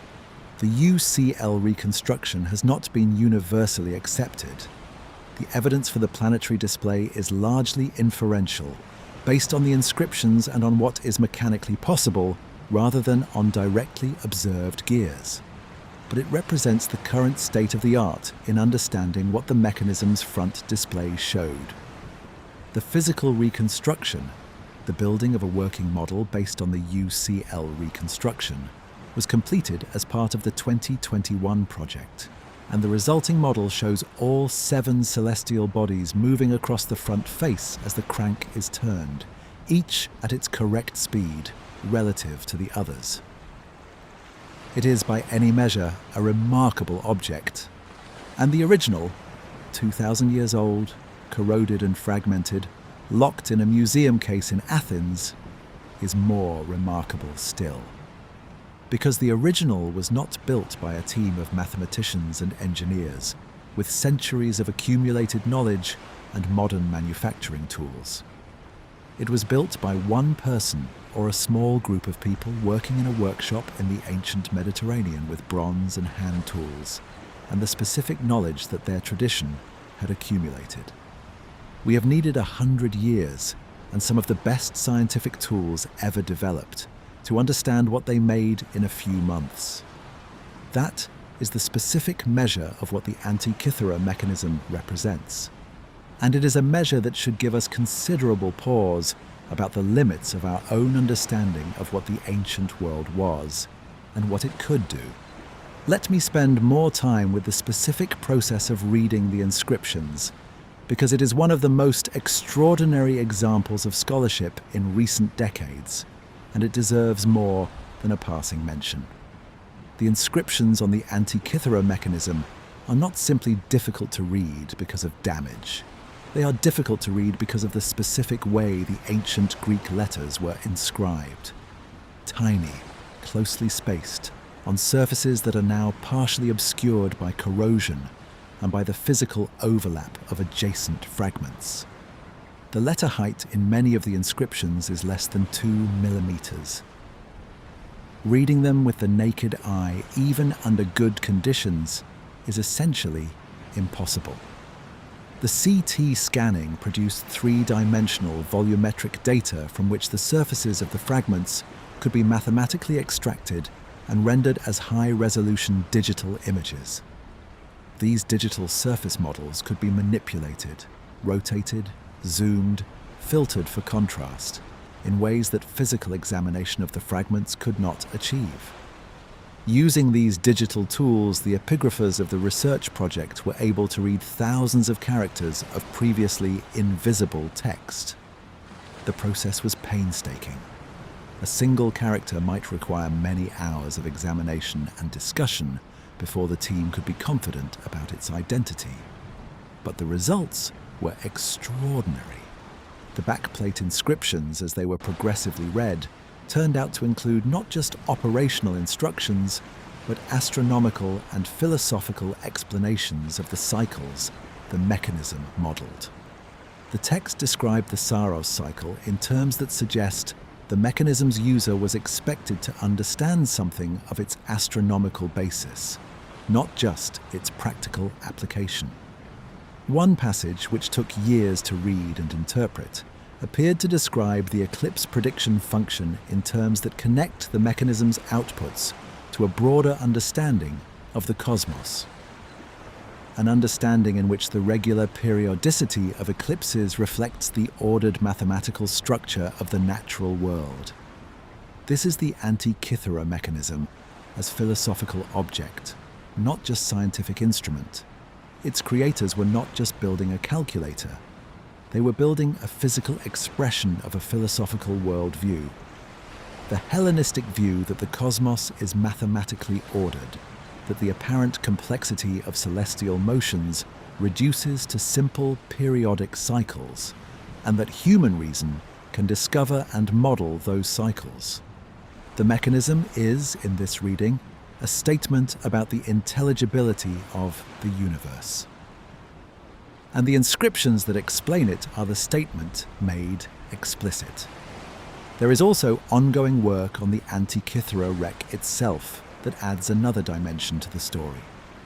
The 2005 research project examined the fragments already in the museum, but the wreck has not been comprehensively re-excavated since the original 1900 to 1901 salvage operation, which, as we noted earlier, was conducted with the equipment and methods of the early 20th century, not well suited to comprehensive recovery of small, fragile objects. Beginning in 2012, a new program of underwater excavation at the Antikythera wreck site was undertaken by a joint Greek-American team using modern underwater archaeology methods, remote sensing, careful sediment sieving, systematic documentation. This program, known as the Return to Antikythera project, has already recovered significant new material from the wreck site. In 2017, the project recovered a bronze arm, a human-sized arm from what appears to be a large bronze statue not previously recovered from the wreck. The arm demonstrates that significant bronze objects remain at the site, buried in the sediment. More relevant to our purposes tonight, the project has also recovered fragments of what may be additional mechanism components. The identification of these fragments as mechanism parts is not yet confirmed, but it is actively being investigated. The possibility that additional fragments of the Antikythera mechanism, or of other mechanisms like it, remain on the seafloor at the wreck site is one of the most exciting prospects in contemporary ancient studies. If additional gear fragments could be recovered, the picture of the mechanism's complete design could be significantly extended. The seafloor may still be holding secrets. 2,000 years of sediment may still be concealing answers to questions that a century of scholarship has not been able to resolve. The mechanism went into the sea in the 1st century BCE, and the sea may not have given all of it back yet. Let me ask the philosophical question directly. What does it mean that this object exists? Not in the sense of what it tells us about ancient technology. We have been exploring that throughout tonight's journey, in the deeper sense of what it means for how we understand the ancient world, for how we hold the relationship between past and present, for what it implies about the nature of human capability and human loss. The conventional story of the history of science runs roughly like this. the ancient Greeks made important contributions to philosophy, mathematics, and natural philosophy. But ancient science was largely theoretical. It was concerned with explanation and argument rather than with experiment and measurement. The specific combination of systematic observation, mathematical modeling, and experimental testing that characterizes modern science was a product of the scientific revolution of the 16th and 17th centuries, built on the recovery of ancient texts in the Renaissance, and then transformed by the new methods of Galileo, Kepler, and Newton. In this story, the ancient world is an intellectual precursor, important, impressive, but fundamentally different in character from what came after. It laid groundwork. It did not do science in the full modern sense. The Antikythera Mechanism complicates this story severely. The mechanism is not a philosophical text or a mathematical theorem. It is a physical instrument. It embodies in its gear trains and its dials and its inscriptions the full chain from observation to mathematical model to physical instrument that characterizes modern scientific practice. Its makers observed the sky carefully enough to measure the Metonic cycle and the Saros cycle and the lunar anomaly. They built mathematical models of these observations, gear ratios that encode the astronomical constants with precision.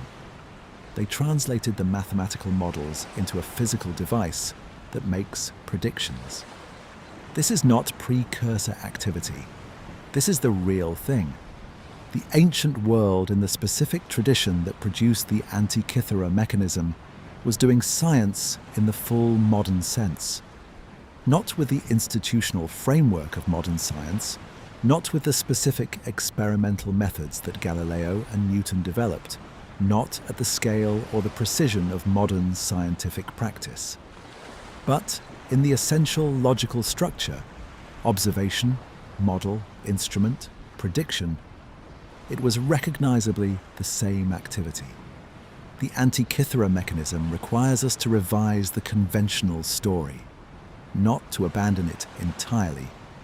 The scientific revolution was a real and important transformation in scientific practice, but to understand it as a transformation within an existing tradition rather than a beginning from scratch, a recovery of something that had once existed as much as an invention of something new. And this revision has consequences for how we understand not just the ancient world, but the history of science as a whole. If the ancient world could do this, what else could it do that we have not recognized? If the specific tradition that produced the mechanism was capable of the pin and slot gear and the differential gear train and the precisely cut miniature gear teeth, what other traditions of ancient craft and knowledge were at comparable levels of sophistication? The honest answer is that we do not know. The survival of ancient technical knowledge has been as partial and as accidental as the survival of ancient literary knowledge. What we have is what survived the specific filters of the transmission process, the texts that monks chose to copy, the objects that happened to be preserved in specific conditions, the traditions that happened to be transmitted into later practice. The Antikythera Mechanism survived because the ship that was carrying it sank in conditions that preserved it on the seafloor for 2,000 years. This is a very specific kind of luck.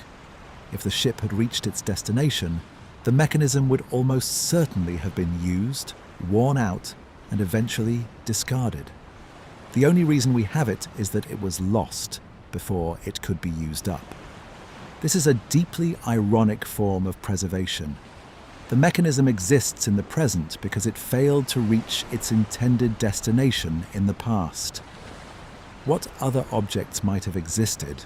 What other examples of ancient technical sophistication that did reach their destinations were used, wore out, and were discarded without leaving a trace? The answer is unknowable, but the possibility is real and significant.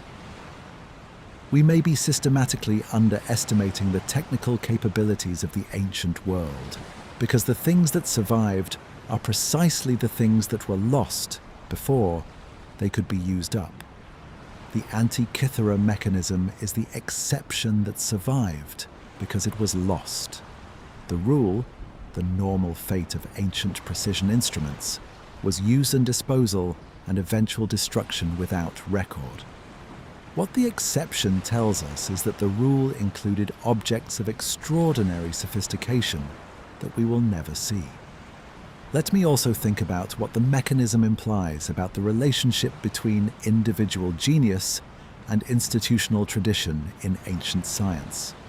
The mechanism is, in one sense, the product of individual genius. The specific person or small group of people who designed and built it were clearly operating at the extreme frontier of what their era was capable of. The insights embodied in the pin and slot gear, in the compact multi-dial arrangement, in the integration of astronomical theory and mechanical engineering. These are not the products of routine craftsmanship. They represent a specific creative intelligence of the first order. But individual genius does not arise in a vacuum. The mechanism's designer knew the Metonic cycle and the Saros cycle and the lunar anomaly because those things had been measured and documented by centuries of astronomical observation before the designer was born. They knew the mathematical tools for calculating gear ratios because Euclid and Archimedes and the Hellenistic mathematical tradition had developed those tools across generations. They knew how to cut precise bronze gears because a tradition of precision metalwork had accumulated and transmitted those skills through apprenticeships stretching back decades or centuries. The individual genius of the mechanism's designer was the specific point at which all of these traditions converged. The person was extraordinary, but they were extraordinary within a tradition, embedded in a specific intellectual and craft context, without which their specific genius could not have produced what it produced. This is the specific character of technical achievement in any era. Individual genius matters enormously, but individual genius is only possible within traditions that provide the knowledge, the tools, and the institutional context that genius requires to express itself. The mechanism teaches us this about the ancient world. Not just that a specific individual was extraordinarily talented, though they clearly were, but that the specific traditions they were embedded in, the astronomical tradition, the mathematical tradition, the mechanical craft tradition, were capable of producing and sustaining extraordinary talent. Those traditions died, not because the ancient world ran out of talented people, but because the specific institutional and economic structures that had sustained the traditions were disrupted. And without the traditions, the talent had nowhere to go. Talent without tradition is potential without realization. The mechanism is what tradition plus talent produces when both are present simultaneously. And the 14th century gap is what it looks like when the tradition is gone. Let me also spend time with a specific question about the mechanism that I find particularly haunting. The question of the person who made it. We do not know who made the Antikythera mechanism. We will probably never know. The mechanism carries no maker's mark, no signature, no dedicatory inscription that would identify its creator. The craftsman who designed and built this extraordinary object is entirely anonymous. In the ancient world, craftsmen were often anonymous. The architects of great buildings, the sculptors of great statues, the engineers of great machines. Their names survived only if a patron chose to commemorate them or if they were famous enough in their own time to be mentioned in literary sources. Most were not. The specific person who spent months or years designing the gear trains of the Antikythera mechanism, cutting the bronze gears to sub-millimetre precision with whatever tools they had. assembling the 37 interlocking wheels in their wooden case, writing out in careful, tiny letters the inscriptions that explain the device's functions. That person is completely unknown to us. They were real. They had a name. They had teachers who taught them the astronomical cycles and the gear-cutting techniques and the mathematical methods they used. They had, perhaps, students or apprentices to whom they were passing on their knowledge when the commission for this specific device arrived. They had a workshop, tools, materials, a daily practice. They are gone beyond any possibility of recovery. What remains is the object they made, and the object is enough, more than enough, to tell us that whoever made it was among the most gifted individuals who ever lived. The specific combination of astronomical knowledge, mathematical understanding, and mechanical skill required to conceive and execute the mechanism was possessed by very few people in the ancient world, perhaps by only one person in each generation.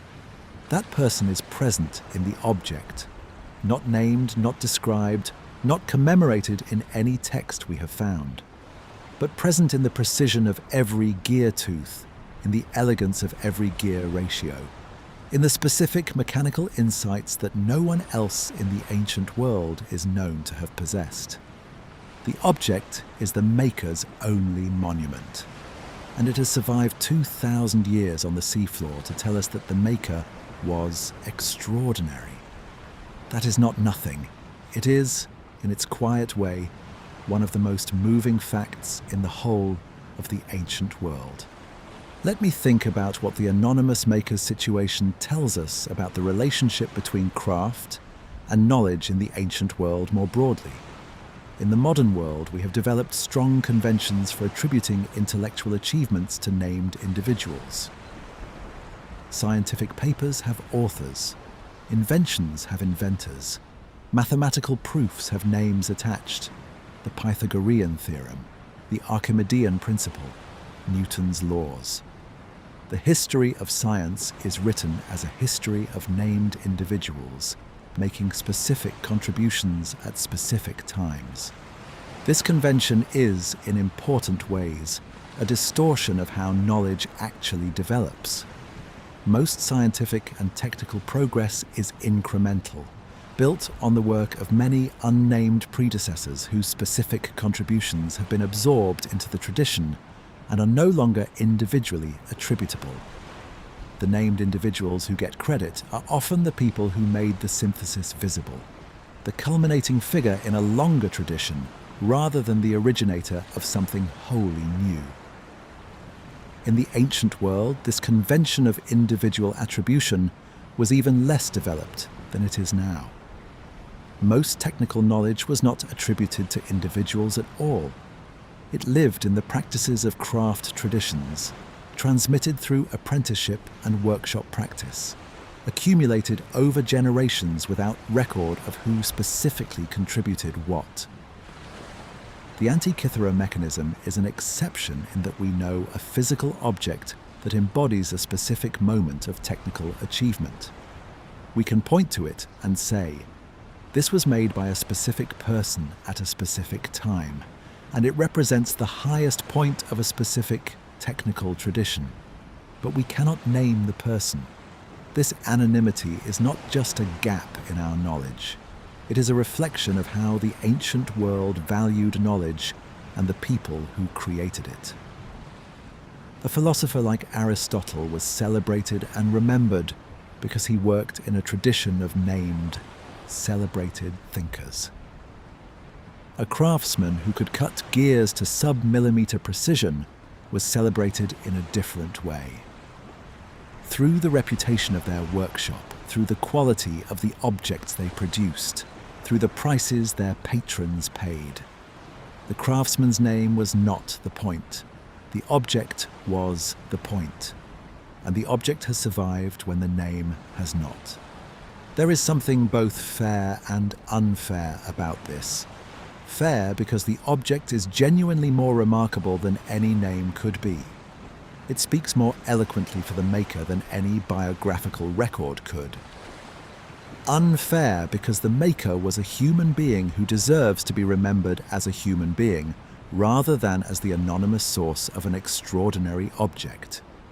The mechanism is a monument without an inscription, a statement without a speaker, and we are reading it in the small hours of the night, trying to understand what the speaker was trying to say.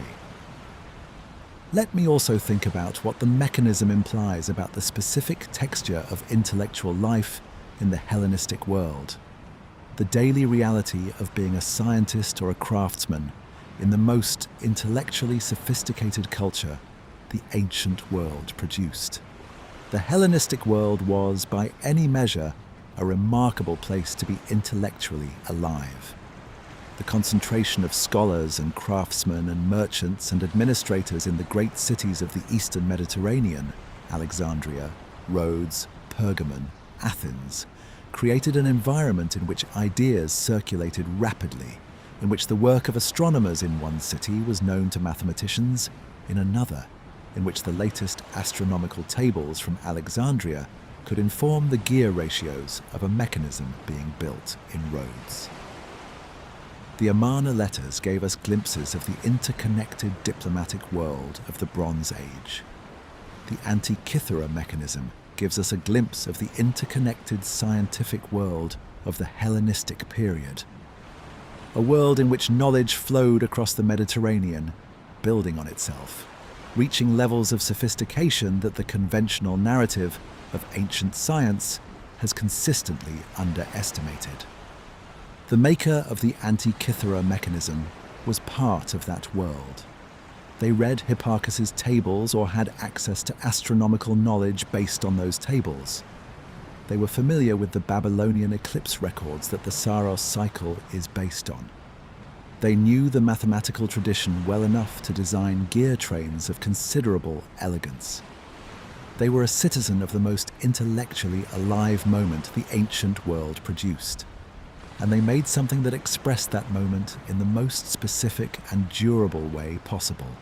In bronze, in 37 gears, in a box the size of a loaf of bread, the Hellenistic world at its best. Let me tell you what the ancient Greeks actually knew about the sky. Not the mythology, the constellations and the stories attached to them, the gods as planets, the poetic tradition of celestial imagery that most people associate with ancient Greek astronomy. The science. The specific, quantitative, predictive knowledge that the ancient Greek astronomical tradition accumulated over several centuries, and that the Antikythera Mechanism encodes. The story begins, for our purposes, with Babylonian astronomy. The Babylonian astronomical tradition is the oldest systematic tradition of sky observation in the history of the world. For at least 1,000 years before the Greek astronomical tradition developed, Babylonian scribes in Mesopotamia were systematically recording celestial events. Eclipse dates, planetary positions, the times of the equinoxes and solstices. In clay tablets that were preserved in temple archives. These records were not primarily scientific in our sense. They were astrological. The Babylonian tradition believed that celestial events were omens, portents of earthly events, and the systematic observation of the sky was motivated by the desire to predict and interpret these omens for the benefit of the state. The Babylonian king needed to know when eclipses would occur and what they signified.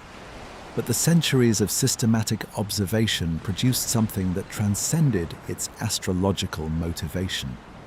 By approximately 700 BCE, Babylonian astronomers had identified the Saros cycle, the 18-year period after which eclipses repeat, through the purely empirical method of comparing eclipse records across centuries.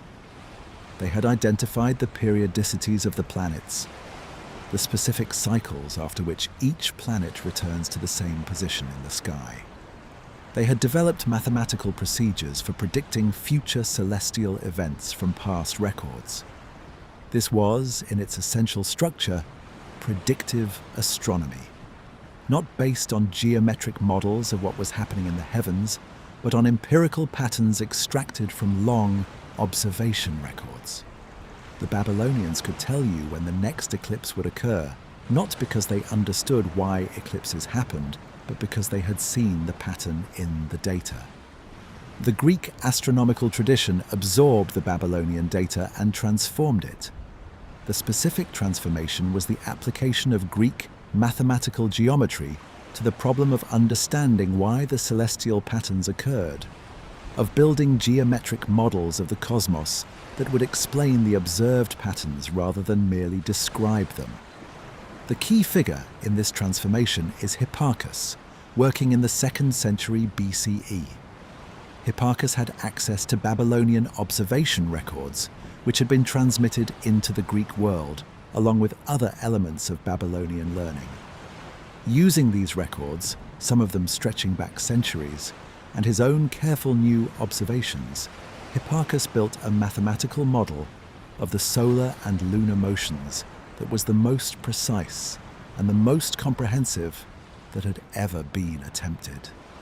The specific achievements of Hipparchus's solar and lunar theory are remarkable. He determined the length of the solar year to within 6 minutes of the modern value. He determined the length of the lunar month to within less than a second per month.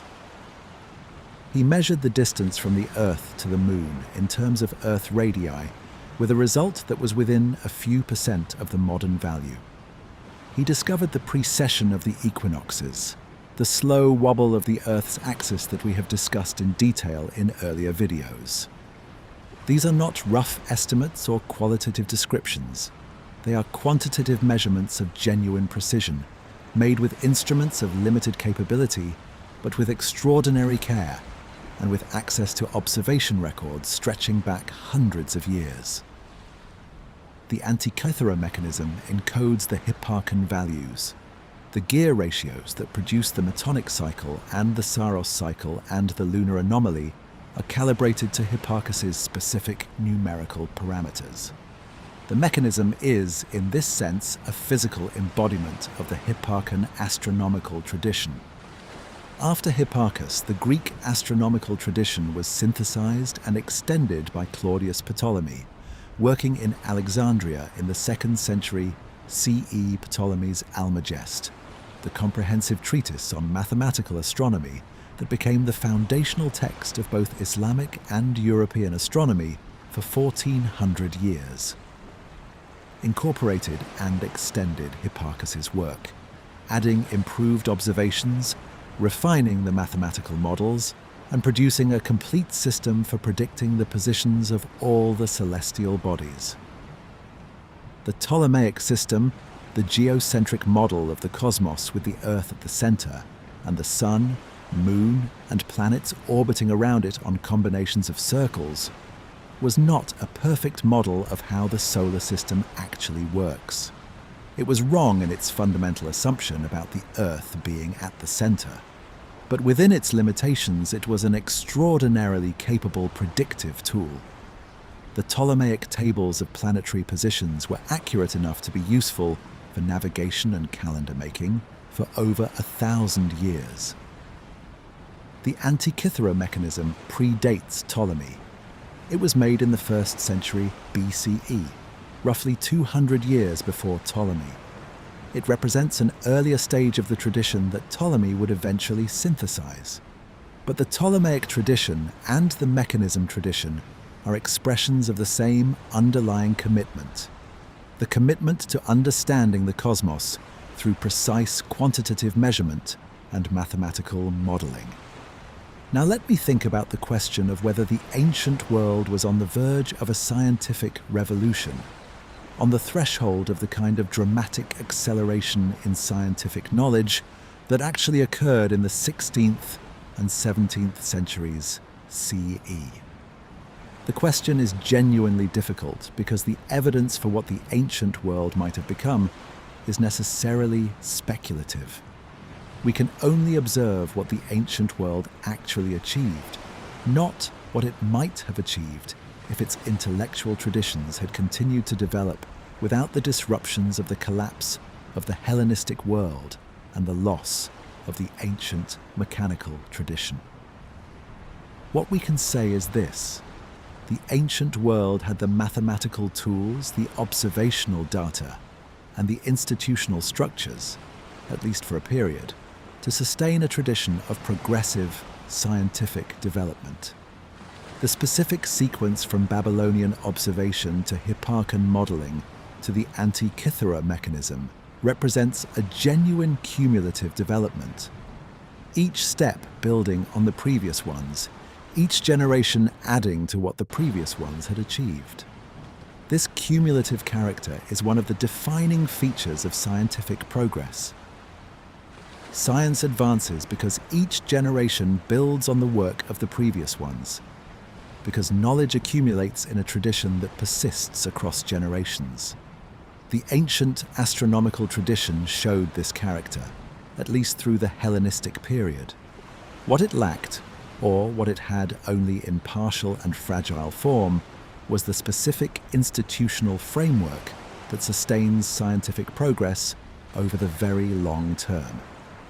The modern scientific revolution was possible because it occurred in a context of universities, printed books, correspondence networks, and eventually learned societies and professional scientific journals. Institutional structures that preserved and transmitted scientific knowledge with a reliability and a durability that the ancient world's institutions could not match. The Mouseion at Alexandria was an extraordinary institution, but it was dependent on royal patronage or vulnerable to political disruption, and did not have the self-sustaining institutional momentum of a modern research university. When the specific conditions that sustained it changed, the tradition it supported began to fade. If the ancient world had developed more robust institutional frameworks for the preservation and transmission of scientific knowledge, if the equivalent of the university system or the printed book had been invented, the ancient astronomical and mechanical tradition might have continued to develop. But those frameworks were not developed. The tradition was fragile. And when the fragility was tested by the disruptions of the late ancient world, the loss of Hellenistic royal patronage, the Roman absorption of the Eastern Mediterranean, the decline of the pagan philosophical schools, the tradition could not sustain itself. The Antikythera Mechanism is the most tangible evidence of what that fragile tradition could produce at its best. And the 14th century gap after the mechanism is the most tangible evidence of what was lost when the tradition ended. The ancient world was not on the verge of a scientific revolution in the sense of a transformation that was about to happen regardless. It was capable of a scientific revolution in the sense that it had the intellectual tools and the craft skills that such a revolution would have required.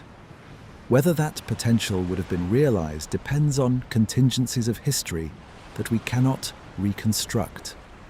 The mechanism sits at the intersection of what was possible and what was achieved. It is as far as the tradition got, and it got remarkably far. Let me spend more time with the specific character of Hipparchus's achievement, because he is the intellectual ancestor of the mechanism, and because his work deserves to be better known. Hipparchus of Nicaea worked primarily on the island of Rhodes in the 2nd century BCE, from approximately 190 to 120 BCE. He is, by the consensus of historians of ancient science, the greatest astronomer of antiquity, greater than Ptolemy, who synthesized and transmitted Hipparchus's work but added less original knowledge than is sometimes credited. The specific quality of Hipparchus's astronomy that distinguishes it is its quantitative precision. Earlier Greek astronomers, Eudoxus, Callippus, Aristotle, had built geometric models of the cosmos, but their models were qualitative rather than quantitative. They explained the general form of the celestial motions without providing numerical parameters that could be used for prediction. Hipparchus introduced the insistence on numerical precision into Greek astronomy. He required his models to agree with observation not just in their general form, but in their specific numbers. The exact length of the year, the exact period of the moon, the exact parameters of the solar and lunar anomalies. This insistence on numerical agreement between model and observation is one of the defining features of modern science. When a physicist says that a theory is confirmed by experiment, they mean that the theory's numerical predictions agree with the experimental measurements to a specified precision. Hipparchus was applying this same criterion to astronomical models 2,000 years ago. He also introduced the concept of what we would now call systematic error correction. The recognition that observations made with specific instruments under specific conditions have characteristic errors that can be identified and corrected for. Hipparchus knew that his armillary spheres and other observing instruments had limitations, and he developed methods for accounting for those limitations in his calculations. This is sophisticated scientific methodology, not just collecting data, but understanding the characteristics and limitations of the data and correcting for them systematically. The specific measurements Hipparchus achieved with these methods are extraordinary. His value for the length of the lunar month, 29 days, 12 hours, 44 minutes, and 3 1/3 seconds, agrees with the modern value to within less than 1 second per month. Over the course of one Saros cycle of approximately 6,500 months, the accumulated error would be less than 2 hours. Less than 2 hours of accumulated error over 18 years of eclipse prediction, with no instruments more sophisticated than graduated circles and shadow casting sticks, by patient observation and careful mathematics, by the specific kind of attention that the ancient astronomical tradition had been training itself to bring to the sky for centuries. The Antikythera Mechanism encodes this attention in bronze. The gear ratios that produce the Metonic and Saros cycles are calibrated to Hipparchus's specific lunar period.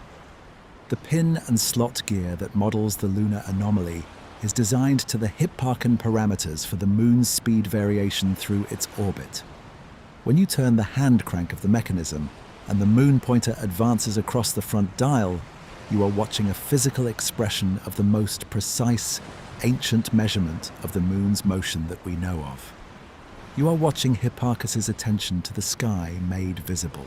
That is, I think, one of the most profound things you can say about the mechanism. It is not just a machine, it is a collaboration across centuries. Between the Babylonian observers who first identified the eclipse cycles, the Hipparchan astronomer who measured the parameters to unprecedented precision, and the unknown craftsman who translated those measurements into interlocking bronze wheels. 3 intellectual traditions, hundreds of years of accumulated observation and calculation, 1 extraordinary object. And the object is still here, in a case in Athens, still turning if you turn it, still accurate if you read it correctly. The sky has not changed since Hipparchus measured it. The moon still moves at the speed the pin and slot gear was designed to model. The Saros cycle still runs at 223 lunar months. The Metonic cycle still aligns at 235 months in 19 years. The ancient measurements were right. The ancient gears still are. Let me give you the honest accounting. The Antikythera Mechanism is the most technically sophisticated object from the ancient world that we have. That much is established beyond serious doubt. Its 37 interlocking bronze gears, its modelling of the Metonic and Saros cycles, and the lunar anomaly, its eclipse prediction function, its Olympic Games dial, its display of the positions of the Sun and Moon and 5 planets. All of this represents a level of combined astronomical knowledge and mechanical engineering that was not matched anywhere in the world for approximately 1400 years after the mechanism was made. We know roughly when it was made, the 1st century BCE, based on the dating of the Antikythera wreck. We know roughly what it did. The function of most of its dials and most of its gear trains has been worked out through a century of scholarship, culminating in the CT scanning and inscription reading of the last 20 years. We know roughly where it came from: the Rhodian or Corinthian Syracusan tradition, the school of Posidonius, the Archimedean mechanical inheritance, the Hipparchian astronomical tradition. What we do not know is who made it. What we do not know is how widespread the tradition of making such devices was, whether the mechanism represents a unique achievement or one example of a class of similar instruments, most of which have not survived. What we do not know is precisely how the tradition ended, whether it faded gradually or was disrupted by specific events. These uncertainties are real, and they are likely to remain. The mechanism itself cannot tell us its maker's name, the specific circumstances of its loss, the sinking of the ship, the conditions that preserved it, the specific moment in the late 1st century BCE when it was on a ship heading west, are knowable only in outline. What the mechanism tells us, despite these uncertainties, is enough to significantly revise our understanding of the ancient world. The ancient world was more technologically capable than the conventional narrative allows. The ancient astronomical tradition was more precise and more sophisticated than is commonly understood. The specific combination of theoretical knowledge and practical craft that produced the mechanism was not a miraculous one-off, but the product of a genuine intellectual tradition, fragile as it turned out, but real. The revision the mechanism demands is a revision of humility. Not the humility of saying that the ancient world was primitive.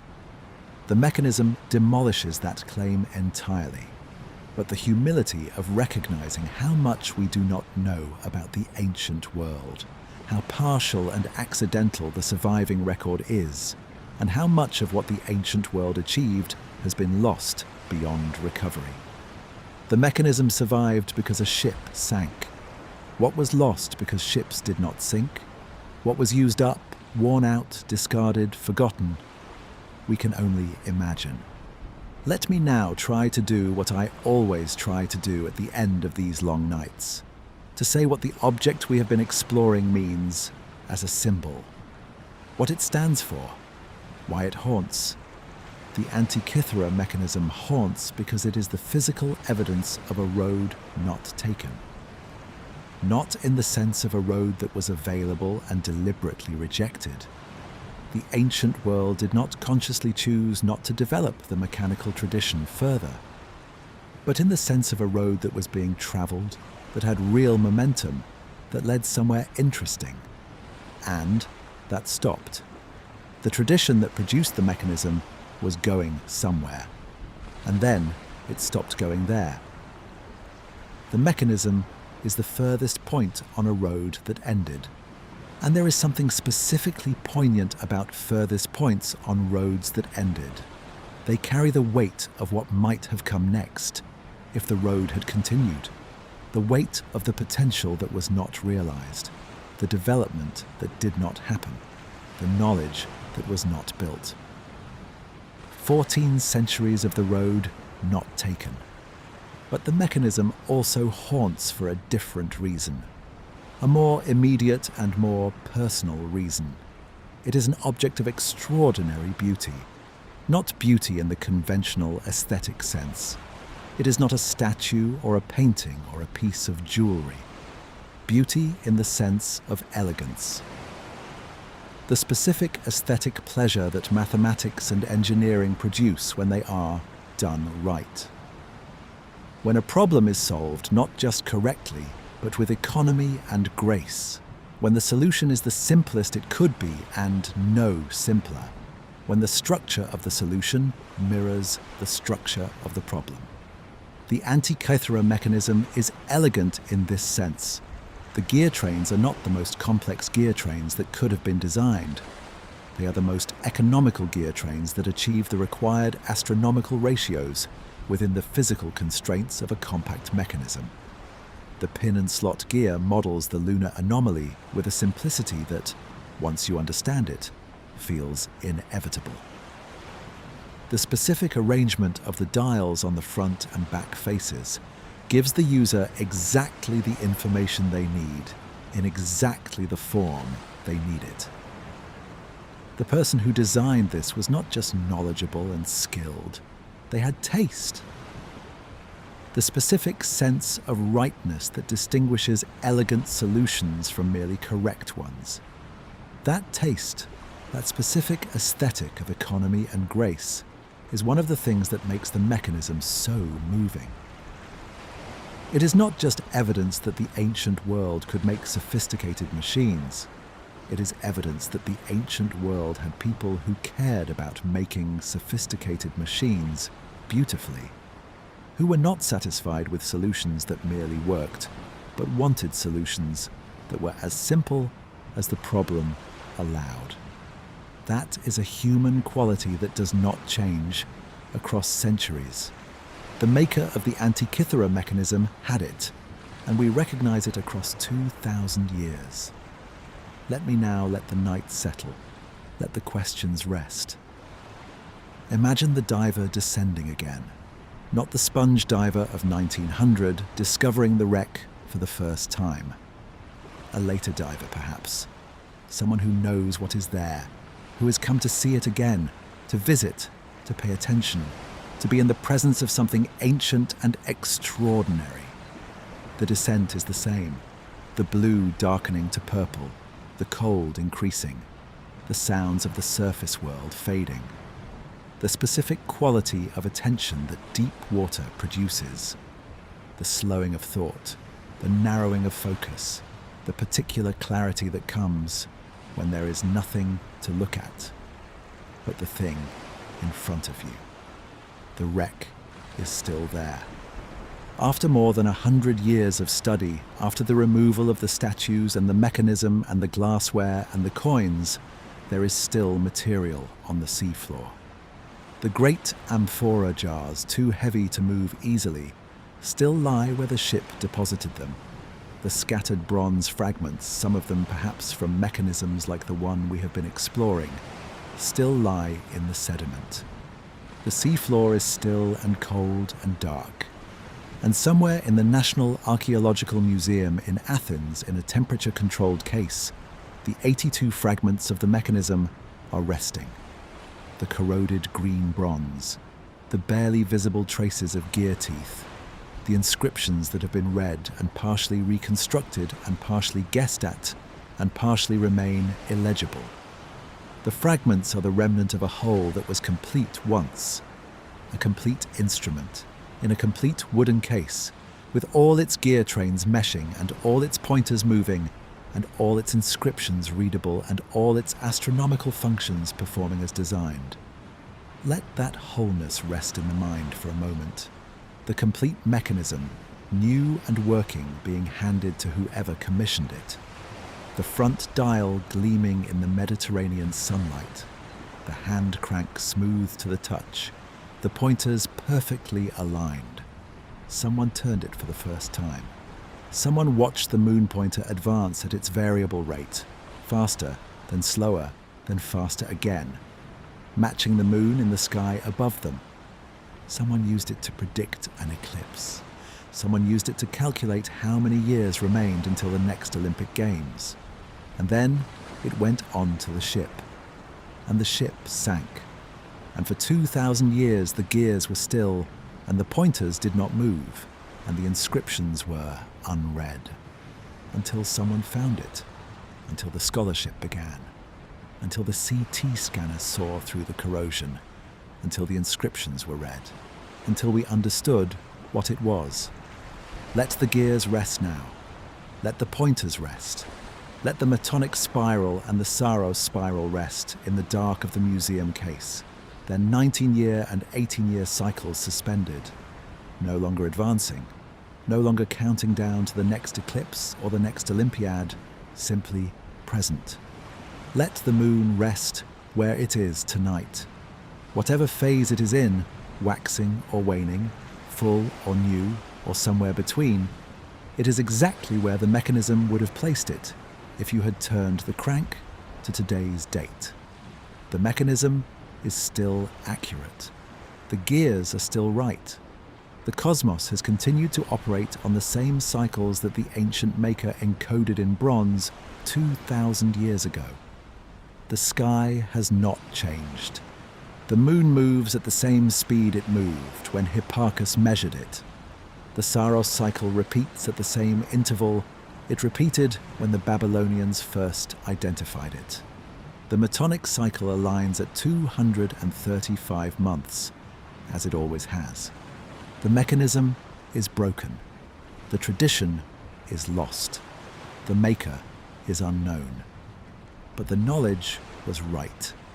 And the knowledge is still right. And that specific continuity, the thread from ancient observation to ancient model to ancient gear to modern understanding, is one of the most durable threads in the whole of the human story. Sleep well. The mechanism is still there. The gears are still meshing in the way that the corroded bronze holds them, not turning, not advancing, but present, interlocked. The teeth of one wheel still engaged with the teeth of the next, as they have been for 2,000 years. And the diver is descending again. Not the 1900 diver who found the wreck for the first time, not knowing what he was looking at. A diver with knowledge now. A diver who knows that this sea floor was once the floor of the world's most sophisticated maritime trade network, that the ship above them was carrying the products of the most intellectually alive civilization the ancient world had produced, that somewhere in the sediment below them there may be fragments of the most extraordinary object that civilization made. The descent is the same as it has always been. The blue darkening, the cold, the silence. Let your own descent begin now, not into the sea, into the dark behind your eyes, into the specific quality of attention that the small hours of the night produce. The slowing of thought, the softening of the day's urgencies, the gradual loosening of the grip that the ordinary world has on the mind. You have been inside the Antikythera Mechanism tonight. You have seen its gears, understood its cycles, held its extraordinary precision in your mind. You have met, in some indirect and attenuated way, the anonymous craftsman who made it, not by name, not by face, but by the specific shape of their intelligence and their care, preserved in every gear tooth. That meeting is not nothing. It is the specific form of connection that the ancient world offers. Not the direct human connection of knowing a person, but the indirect connection of recognizing a mind across 2,000 years through the object it made. The recognition that the person who designed the pin and slot gear and the person lying in the dark right now are both human beings, both products of the same species, with the same cognitive architecture, both capable of the same specific pleasure in elegant solutions and the same specific hunger to understand how the world works. The hunger has not changed. The mechanism is the evidence. Let the mechanism rest in its case. Let the 82 fragments hold their silence. Let the gear teeth that are still meshing stay meshed, and let the gear teeth that have fallen away stay where they are. The Antikythera ship is still at the bottom of the strait between Crete and the Peloponnese. The amphora jars are still lying on the seafloor. The sediment is still covering whatever else the sea has been keeping for us. The sea is patient. The scholarship is ongoing. And somewhere in the next decade or the decade after that, a CT scanner may be lowered to the seafloor off Antikythera, or a new fragment may be recovered from the sediment, or a new algorithm may read an inscription that no one has been able to read before. And we will know a little more. We will always be knowing a little more. That is the specific gift that an object like the Antikythera Mechanism gives us. Not just the knowledge it contains, but the invitation to keep seeking, to keep turning it over, to keep asking what it means and what it implies and what else might be out there, waiting on the seafloor, or in the sediment, or in the monastery library, or in the carbonized scroll. The ancient world is not finished speaking. It is still speaking through the mechanism, through the gears, through every tooth that was cut by a hand that has been dust for 2,000 years. Still speaking, still here. Sleep well.